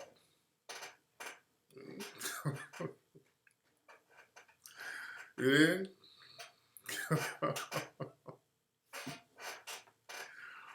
Man. After a while, them studs going, because I've had stud girls come to me and tell me they want to start getting with dudes now. I've had girls tell me that. I've been on tour. I had one stud in Chicago.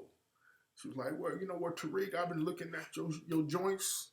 You know, I'm thinking about dudes. You know, what I need. She was trying to get some advice on how to catch a dude. I'm like, shit. What I need to do, yo, I'm trying to do something a little different. You know, I'm kind of feeling a certain way around some of these niggas.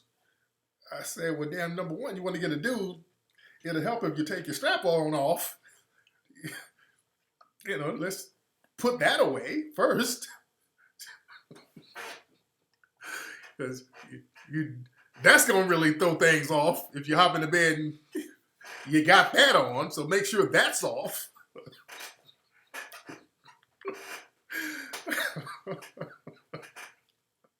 I don't know what to tell you.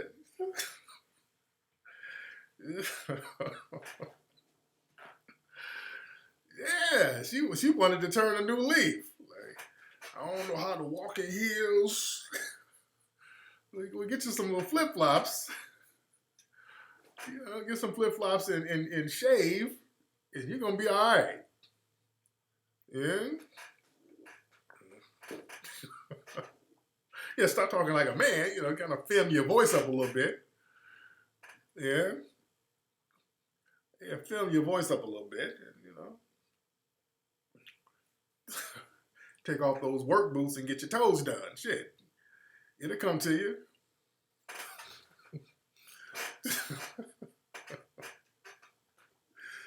God damn.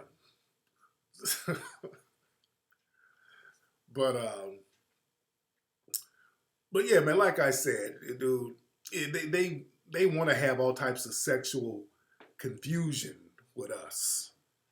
They love to have sexual confusion with us. They like to, come in with their agendas, and we already have issues, and then to bring in sexual confusion. And Dr. Welsing and Neely Fuller, they've been warning us about that for the longest. They've been warning us about all that sexual confusion that the white supremacists try to bring to us. And again, this is why, man, the buck breaking movie is so important, man, so we can expose this stuff, so we'll know, so the younger folks will know. And just us in general, man, because they really start young. They're going young. They start young. They want to get us young. You dig? And that's why we got to catch our people young. We got to school them while they're young. You dig? We got to give them a counter narrative.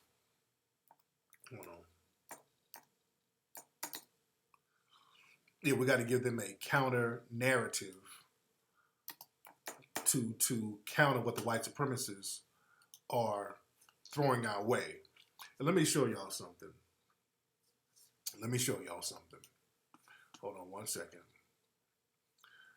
Okay. Now, a lot of y'all talking about, a lot of people talking about Dwayne Wade's son. Dwayne Wade, NBA superstar, Gabrielle Union's dude. Dwayne Wade has an 11-year-old son. They had the 11-year-old boy at the gay pride parade.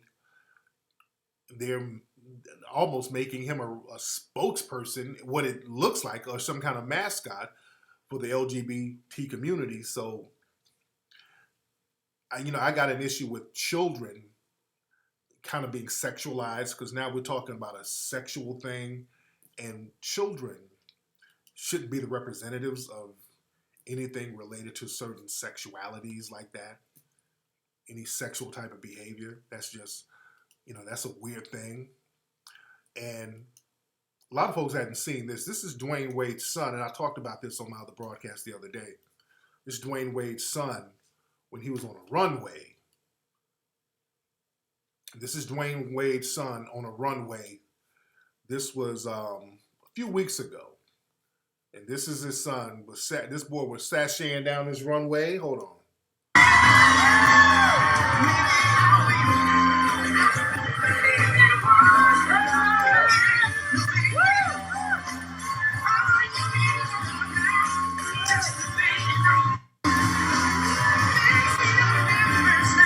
Boy, this boy's switching. This boy's switching so hard down this. Okay. All right. Man. Okay. Boy, they had that little old boy. That's uncomfortable. And just for a child, I'm talking about just a child doing all that. Dude. this ain't about sexual preference, okay? Having a child. This is about, my issue with this is about sexualizing children. Listen to me. And Dwayne and Gabrielle, I know you probably listening, Gabby. I love you. I love you, Gabby. But I don't knock anybody's sexuality or anybody's lifestyle choice. I got no problem with that. And certain children, you kind of know where they're going to go with it. You kind of know what the children, you kind of know where they're going with it. You already know.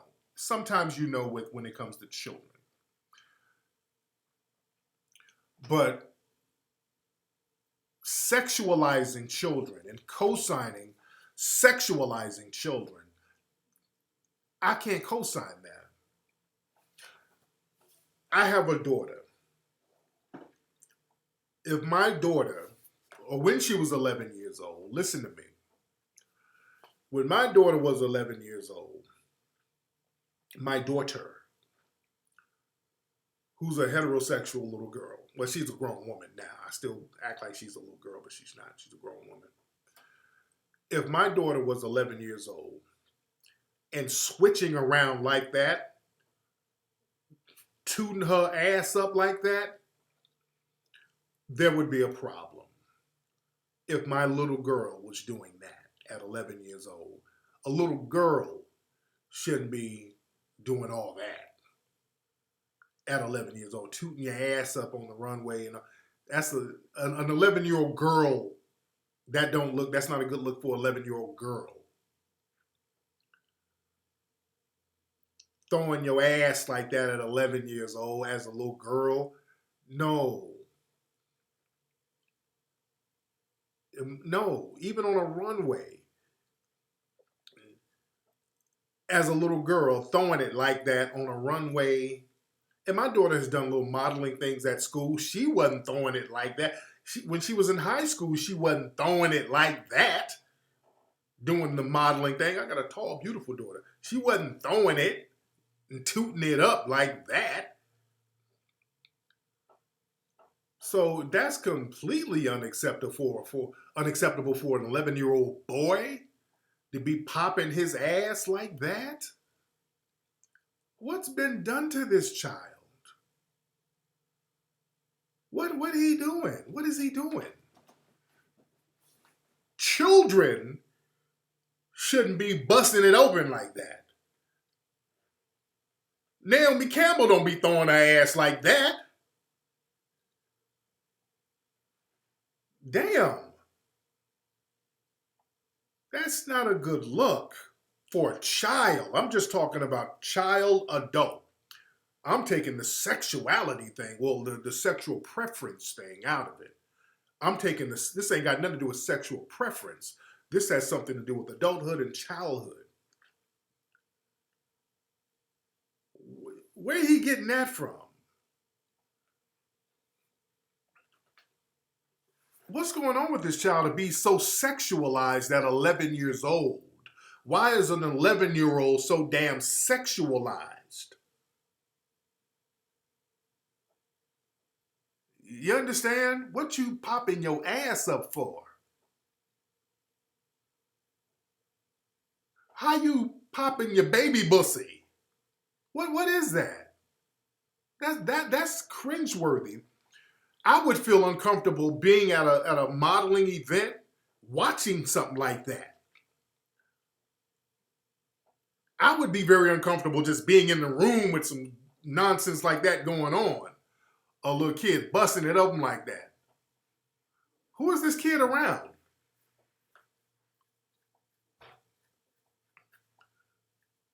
Who's been around this child? And I'm not saying this in a disrespectful way. I'm saying that with concern. Who's been around this child? You understand? That's just uncomfortable seeing him getting down like that. Being so sexualized at a young age. He looks buck broken. Like somebody done something to this boy. For him to be that sexualized. That's uncomfortable. I'm sorry. I'm sorry. That's uncomfortable. And they want our children to be like that. They want our children to be overly sexualized, especially boys. They like to buck break them early.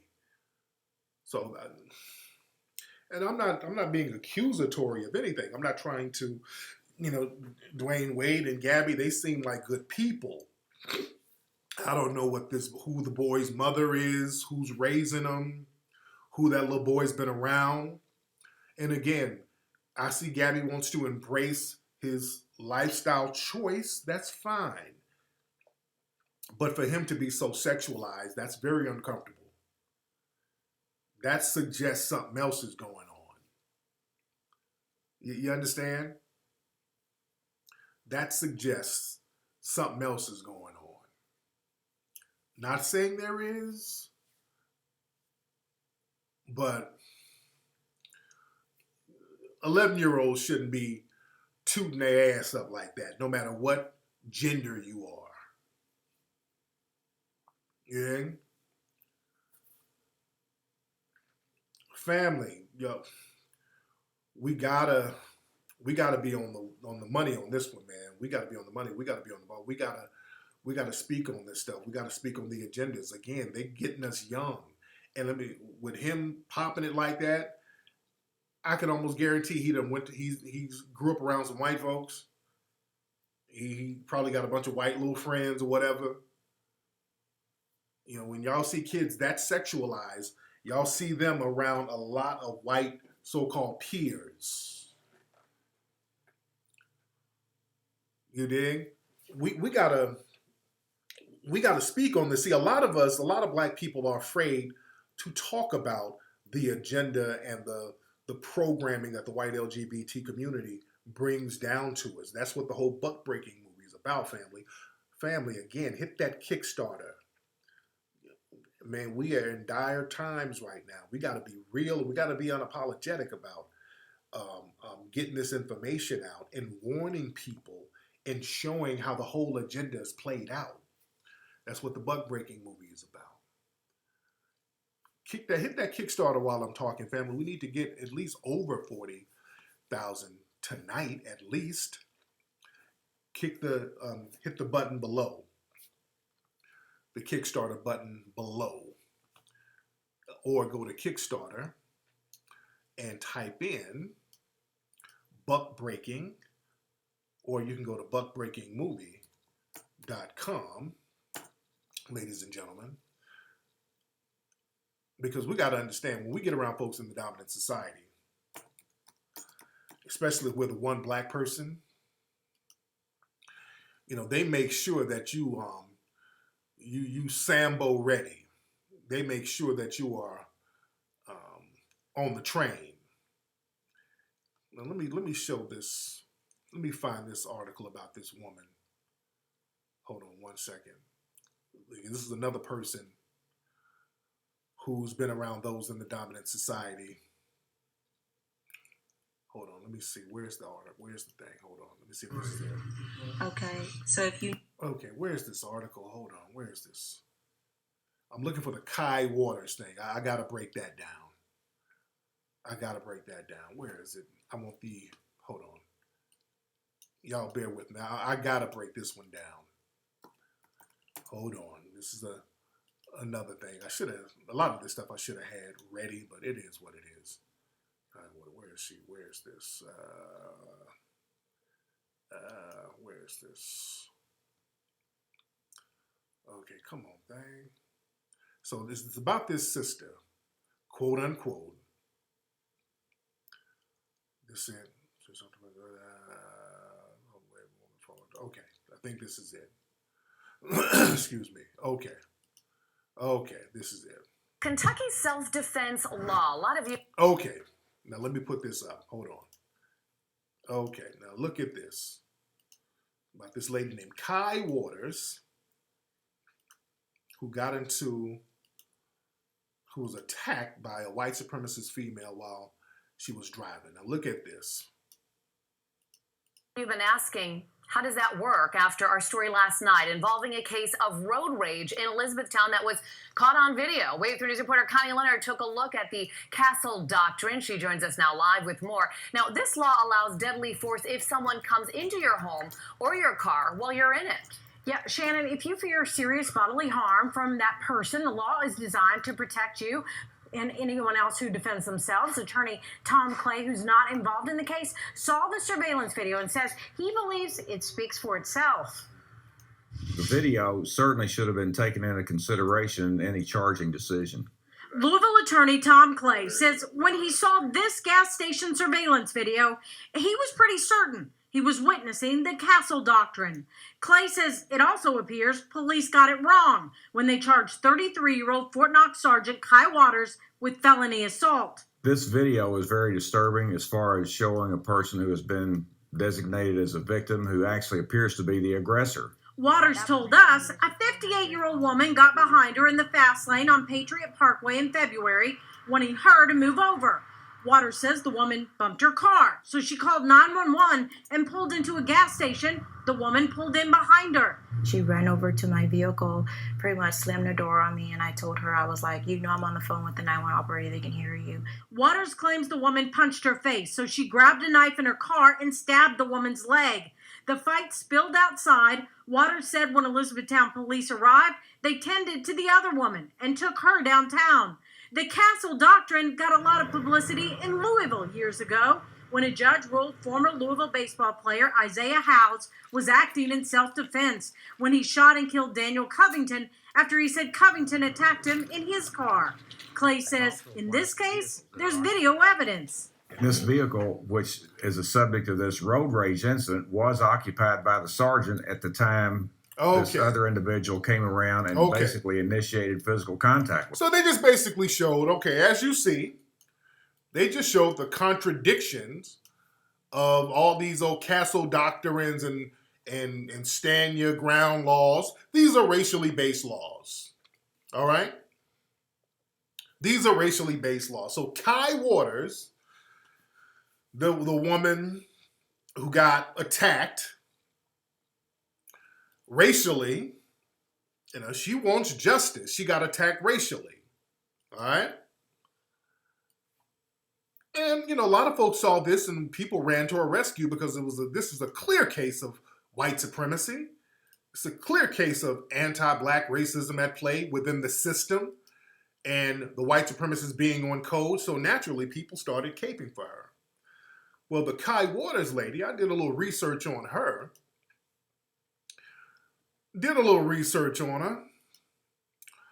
And found one of her old tweets.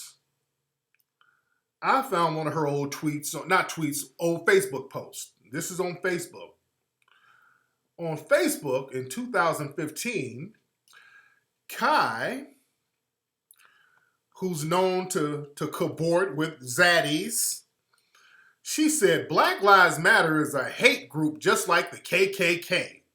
This so-called movement needs to be eradicated, and those committing hate crimes need to be in prison, meaning black folks who are fighting against white supremacy. I'm so tired of ignorant people, meaning black people, always turning a situation into one of color. The reason why we can't move forward as a nation and persons of color is due to the inability of a few to move forward from the past. So she's up here talking like a damn white supremacist. When I saw this, I said, there must be a zaddy. There must be a zaddy in there somewhere. And I looked at her picture. She's all booed up with different zaddies. But she goes on. I'm tired of seeing my brothers and sisters in uniform, black and blue, being murdered because of stupidity. So she thought if she's a bed wench and she's in the military, she has more in common with white supremacists who are in the military and are police. You see that? My brothers and sisters in uniform, black and blue uniform, meaning I'm not like you Negroes. My brothers and sisters are white police officers. Those are my brothers. I'm different from y'all Negroes because I became law enforcement / military. So they're my brothers and sisters. Boy, she was campaigning for them butter biscuits so hard. She goes on to say, they serve our nation just as my brothers in the armed forces. People ask for better jobs, housing, and neighborhoods. They say, what is the government doing to assist us with these problems? How about you stop burning down your effing neighborhoods? Stop killing your people, oh Lord, and start taking care of what you have. You made living conditions as they are, so stop blaming others. This nation is a great place. I've seen people with nothing except hopes and wishes that will never be granted. With all this hatred we have towards others, we're heading in the same direction as other countries in turmoil. That's enough of that I can read. That's enough. I mean, she was putting so much syrup and butter on them biscuits. Oh, she was loading the butter biscuits with syrup. Now she got her Negro wake-up call. She got her bed wench wake-up call, and she's going to have to hold her own nuts on this one. She can hold her own nuts. See, she talked all that jazz. She talked all that talk. She thought being in the army, she thought being a bed wench, she thought all of that was going to save her. She thought talking down on other black folks, getting around Zaddy and her white friends and talking down against other black folks, she thought that was going to save her. All black folks, that was in the past, stop complaining. The minute white supremacy circled around on her and she caught a charge, now she got a GoFundMe page with some Negroes all in the picture with her. Now ain't no Zaddy in the picture. Now she found some Negroes to take pictures with and she got a damn GoFundMe. She threw this up so fast. Boy, she threw that GoFundMe up too fast. All of a sudden, now she done slick the hair back so you can see them edges. They always do that when they want to pander to black society. Look at my edges, y'all. She did the Kamala Harris. She put that hair in a ponytail. Look at these edges. I got some gel on them, but you can see I'm one of you now. Lord. Man, please. Now you want to come on over here and have us fight for you? Sit your ass down. Go get Zaddy. Where's Zaddy? I can't help you because I'm over here burning communities. I can't help you, sweetie. I'm over here living in the past, so I can't help you. Zaddy can help you. Call Zaddy. Instead of calling Tyrone, call Tyler. Call Tyler. No. See, the game don't work like that. Y'all can't be doing all this bed wenching and ass kissing and tap dancing and butter biscuits serping. And the minute white supremacy hits you, all of a sudden you want to weasel your way over here like, hey, look at how they be doing us, y'all. Go sit down. You better call Tyler. Don't call Tyrone, call Tyler. Don't you always trying to call Tyrone now. You better go get Zaddy you all booed up with. No, y'all bed wenches, it don't work like that. Just like that Crystal chick. She has whole channels and pages just dumping on black men. And then when the white men start attacking her, where are the black men to protect me? Oh, no, it don't work like that. No, it don't work like that, sweetie. No, you don't get to dump on black society and show out in front of Zaddy and all of his buddies And then when they throw you under the bus and they ain't helping you with your charge. And the police who you licking their ass, they ain't helping you. Your brothers in black and blue, they're the ones who charge your bedwenching ass. Your brothers in black and blue. How your brothers? Call your brothers. Those are your brothers. Remember? No. Your brothers in black and blue are the ones who gave you that bogus felony charge, that racial felony charge. These people stay on racial code with one another, and y'all dumbasses out here thinking that you're going to get some extra butter biscuits by throwing black folks under the bus. When do you learn? Throwing black folks under the bus never works. I wish black folks understand that part of the game. Sitting up here throwing other black folks under the bus, if that was going to work, it would have worked a long time ago. That just doesn't work.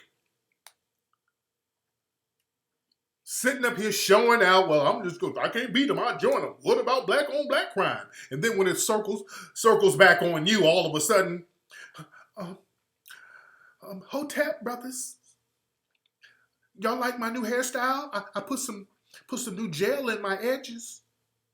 Eyes a negra.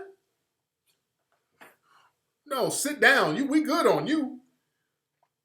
Hold your own nuts. They gave you a bogus. So that was a blatant act of racial disrespect.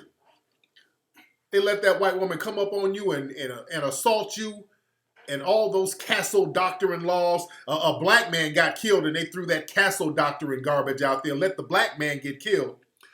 The white supremacist woman up here calling you all types of names, smacking you up, and you defend yourself, and you got charged with a damn felony.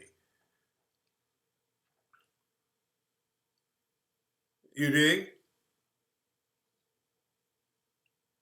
Welcome back home. It's too late. Oh, Lord, it's too late. No. Stay on over there with Tyler.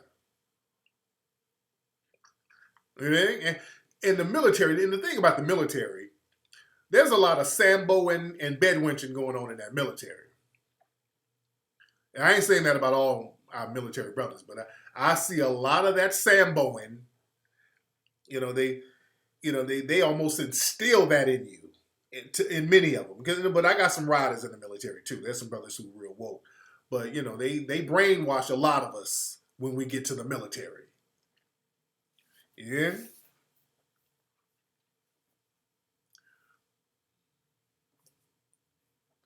But, y'all play this game if you want to. Y'all play that bedwenching game. See, that's the thing. Sexual confusion. See, black folks, when we get sexual access around white folks, that confuses black people too much. Black people get very confused when they start having sexual relations with white people. Black people get extremely confused. When black people start having sex with white people, you think that some of that sexual energy translates into social equality. Because when you're having sex with somebody, in the sex act, it's a pretty equal sex act. Also, the sex act, they'll allow you to be dominant somewhat in the bedroom. See, a lot of these bedwenches, they get around these zaddies, and they get in the bedroom and do all types of stuff. And then you think you done coochie whoop zaddy because you got him in the bedroom doing all types of stuff. Because sometimes you can flip these zaddies and have them doing all types of freaky stuff and, and getting them sprung. And you think that translates into some kind of social power. Understand, when you're in the bedroom with somebody, especially somebody in the white dominant society, they allow you to do certain things. See, a lot of white dudes, sometimes when they get around sisters, either they get very dominant or they get very submissive. Let's get into some game here. A lot of these white dudes, many times they get very submissive. We know that a lot of them, when they get sisters, they be nigga bitch, they be doing all that type of stuff. They start calling you all types of derogatory names. So those are the domineering ones. But then you have a lot of these white supremacist dudes who will lay up with sisters, and they want the sisters to do all types of novelty type of things to them. Sometimes they like to be degraded. They like to be called names. They like to be spit on and peed on and all this type of stuff. So they like to be submissive in the bedroom when they get around sisters. A lot of them got this fetish where they want sisters to humiliate them. You understand? So a lot of sisters who be doing that humiliation, that dominatrix type of thing, they think, okay, I got this white dude controlled. Well, I'm on his level. You understand? A lot of these sisters who's into that dominatrix type of thing, and a lot of them are in military too. There's this one hideous ass chick who does YouTube. She used to be a police officer. She lives in Germany now, whatever. She's a real tall, hideous chick. And she's a bed wench. What is her name? She's a black conservative. I can't think of her name, but she's big and hideous. And she was into that dominatrix type of thing. She had a whole page where she was doing that dominatrix stuff. And she's clicked in with the alt-right and all these people. And these people, these black folks who get with Tree of Logic, that's her name. Tree of Logic, exactly. Tree of Logic. She used to be a cop from what I understand. And she's into that dominatrix garbage. And she talks crazy about black folks. Because she thinks because she's the white supremacists allow her to spit on them and pee on them and all this stuff in the bedroom, she thinks, okay, well, I'm equal to them. I'm their peer. I'm their equal because if I can dominate a white dude, that means I can dominate black society. Because now I'm on a social level different from other black people. But you forget that the white supremacists, they allow you to dominate them in the bedroom. In the bedroom, they'll let you do all types of stuff in the bedroom, but outside that bedroom, they still socially are above you, and they know that. But in your mind, you still think, okay, I'm socially on another level. Black men and black women fall for this trick. See, a lot of black men, when they get with these white women, oh yeah, she's hideous. She looks like a dude. She's real hideous. But that's what those dudes, when they get dominated, they like that. They like them as hideous as possible. But that's a whole different thing. Brothers, when they get with these white girls, they get with these white women in the bedroom. The white women are ultra submissive. And brothers love that. Them white women be busting it open, face down, ass up, ultra submissive, let you do anything to her. And when brothers do that in the bedroom, you're dominating the white woman in the bedroom, and she's begging for you to dominate her. Stick it in my ass, Jarnell. I mean, she's telling you all types of stuff, and you think, okay, damn, I got this white woman dominated, so I ain't like these other Negroes. I got a white woman, I could dominate a white woman and have her doing anything. And then you think, okay, well, you get around other black folks, then it's what about black on black crime? Why don't y'all pull yourself up by your bootstraps? Racism is a thing of the past. Ain't no more racism. Me and Becky, Becky lets me do anything I want to do. I'm the king in that bedroom. I'm the king. When it comes to Becky, I got me, when she do anything, she cook for me, clean for me, bust it open for me. You understand? And you don't realize she's allowing you to do that. She allows you to do that. Because when she doesn't want to do that anymore, when she outgrows that fetish, if she does, even if it's 20 or 30 years later, she can say, you know what, when Jarnell was busting it open, he slipped some drugs in my drink. So go get Jarnell. And then your ass be sitting up in jail like Bill Cosby. That's exactly what happened to Bill Cosby. Bill Cosby was busting them down on them submissive white women, and all of a sudden, when they got old and haggard and broke, the lawyers put out the dog whistle. Hey, if you ever been around Bill Cosby, if he ever hit it, you get over here, say that he slipped you a Mickey, we got something for you. And got that dude in jail from so-called events from 50 years ago. Or you go make out with Becky. You ain't got to bust it down. She's all submissive. Like this brother, I forgot what city he's in last week. This brother met this white girl. They out drinking. She's all submissive, all on this brother, making out with him. Went to the crib, made out for like 5 minutes. She left. He didn't even hit it, nothing. He didn't have sex with her. That white girl went and said she got raped. They did a rape kit, didn't find no evidence of penetration. He didn't penetrate her. No semen in the vaginal area, nothing, nothing.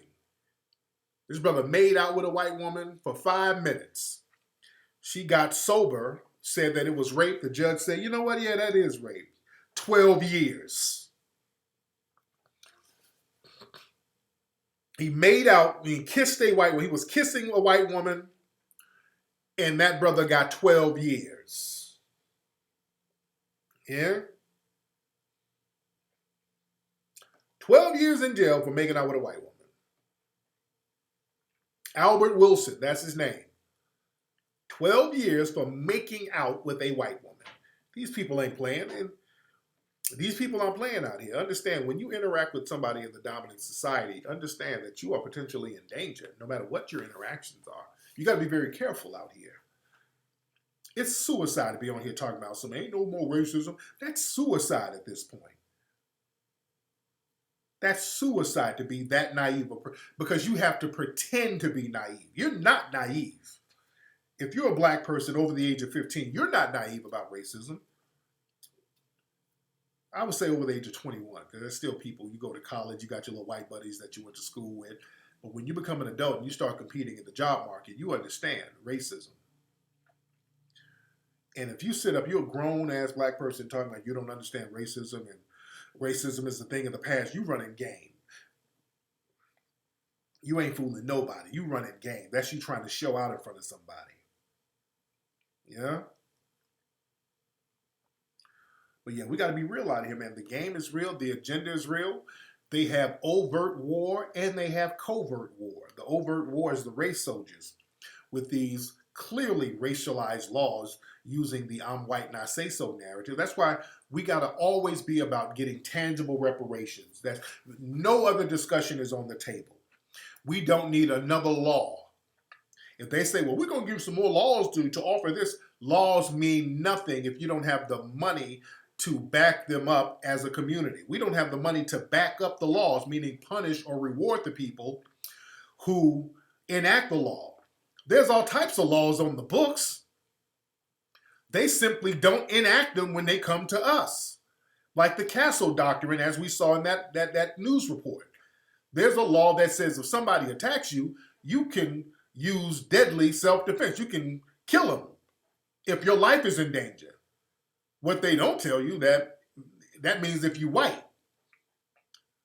But that's common law. It's a common law, as Neely Fuller says. They understand the common law. It's not written down, but it's a common law, meaning the white supremacists are going to get on code. So we can arbitrarily pick and choose to use the Castle Doctrine. That's why all these stand your ground laws don't be working for black folks. But anytime a white person goes and shoots a black person, it's always stand your ground. A white person can be choking a black person to death, and if you punch them, the black person gets charged.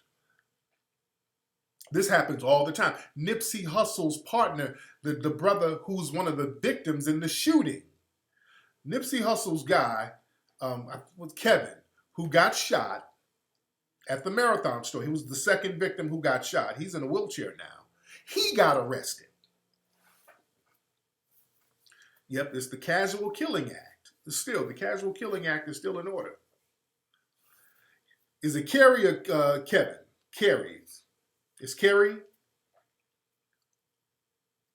Yeah, and Kerry said that, he got arrested. They arrested, and I talked about this the other day. They arrested him for violating his parole for being around a gang member, Kerry Lathan, for being around a gang member. And the gang member was Nipsey. So Nipsey's dead, and the city's naming all types of things after Nipsey, but then they arrest this brother for being around a gang member and violating his parole. And Kerry, That's what they arrested him for. They said he violated his parole by being around a gang member. And Kerry said,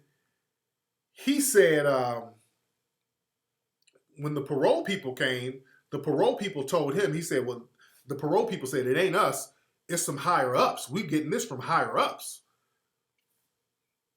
This is what he said. He did a jailhouse interview. He said it's coming from the higher ups, and they're trying to give him life now. So it looks like they're trying to, Kerry must have saw something. They're trying to debrief him or get him to change his story to try to get this Eric Holder guy loose. So no telling what they're trying to do, man. But again, you know, they're not even pretending that this ain't no damn conspiracy at this point. Yeah. Yeah, they're trying to give him life for being shot next to Nipsey, because Nipsey was a gang member, which Nipsey ain't banging no more. And then they saying that him being around Nipsey was a violation of his parole, and that's coming from a higher up. He's being railroaded. And it looks like they're trying to get Kerry to change his story or something to say. And I talked about this on my other show the other day. He sounded like they're going to try to say, hey, when you saw Eric Holder, when Eric shot you guys, didn't he have a crazy look in his eye? He looked kind of crazy, didn't he? You know, so they're going to try to, maybe they're trying to get him to corroborate the whole insanity thing. And also, and I don't want to keep going on about the Nipsey case, but you know, TMZ, they chopped up that surveillance footage. You don't see the whole thing. If the whole thing, there's a lot of questionable stuff that happened. There was another car there during the shooting, and there was some white guy there. Did y'all see that? Y'all see the whole video? I would play it, but I don't want to have to start digging through, you know, clickbait videos to find it. But there was some white dude there, and he in a car during the shooting, but then afterwards, that his car is missing. His car left the crime scene.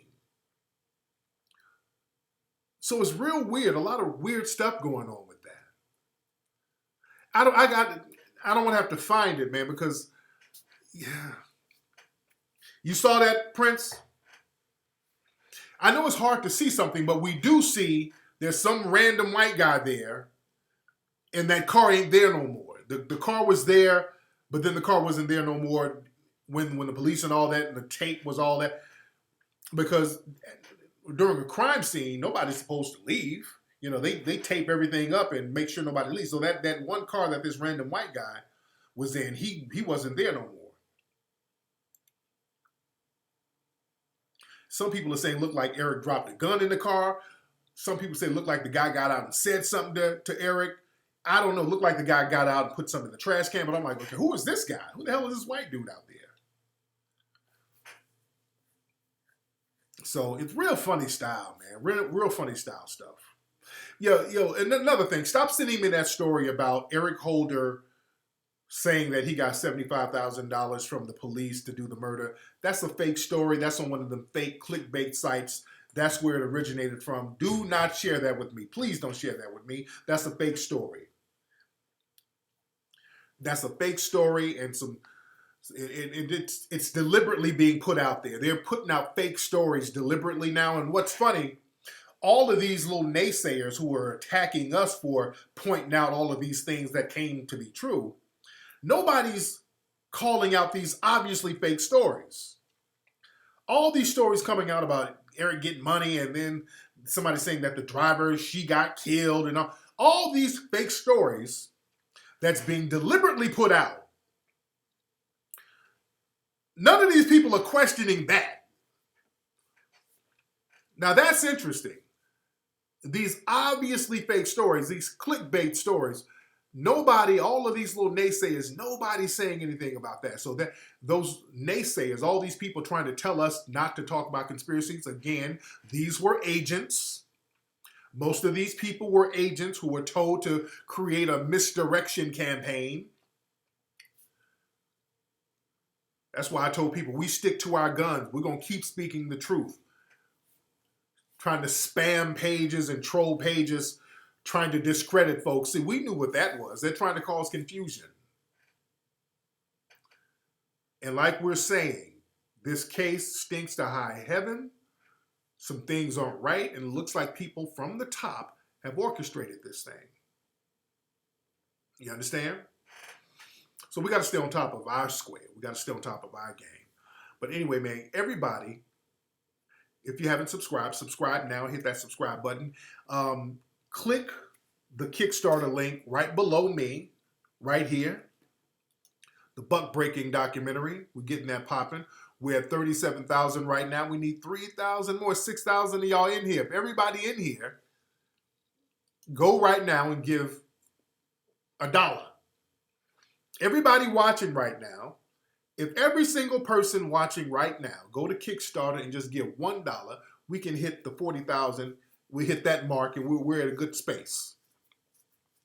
So I'm asking everybody in the room, it's 6,000 of y'all in here, hit the Kickstarter right below and just give $1. Just give $1. That's it. Just give $1.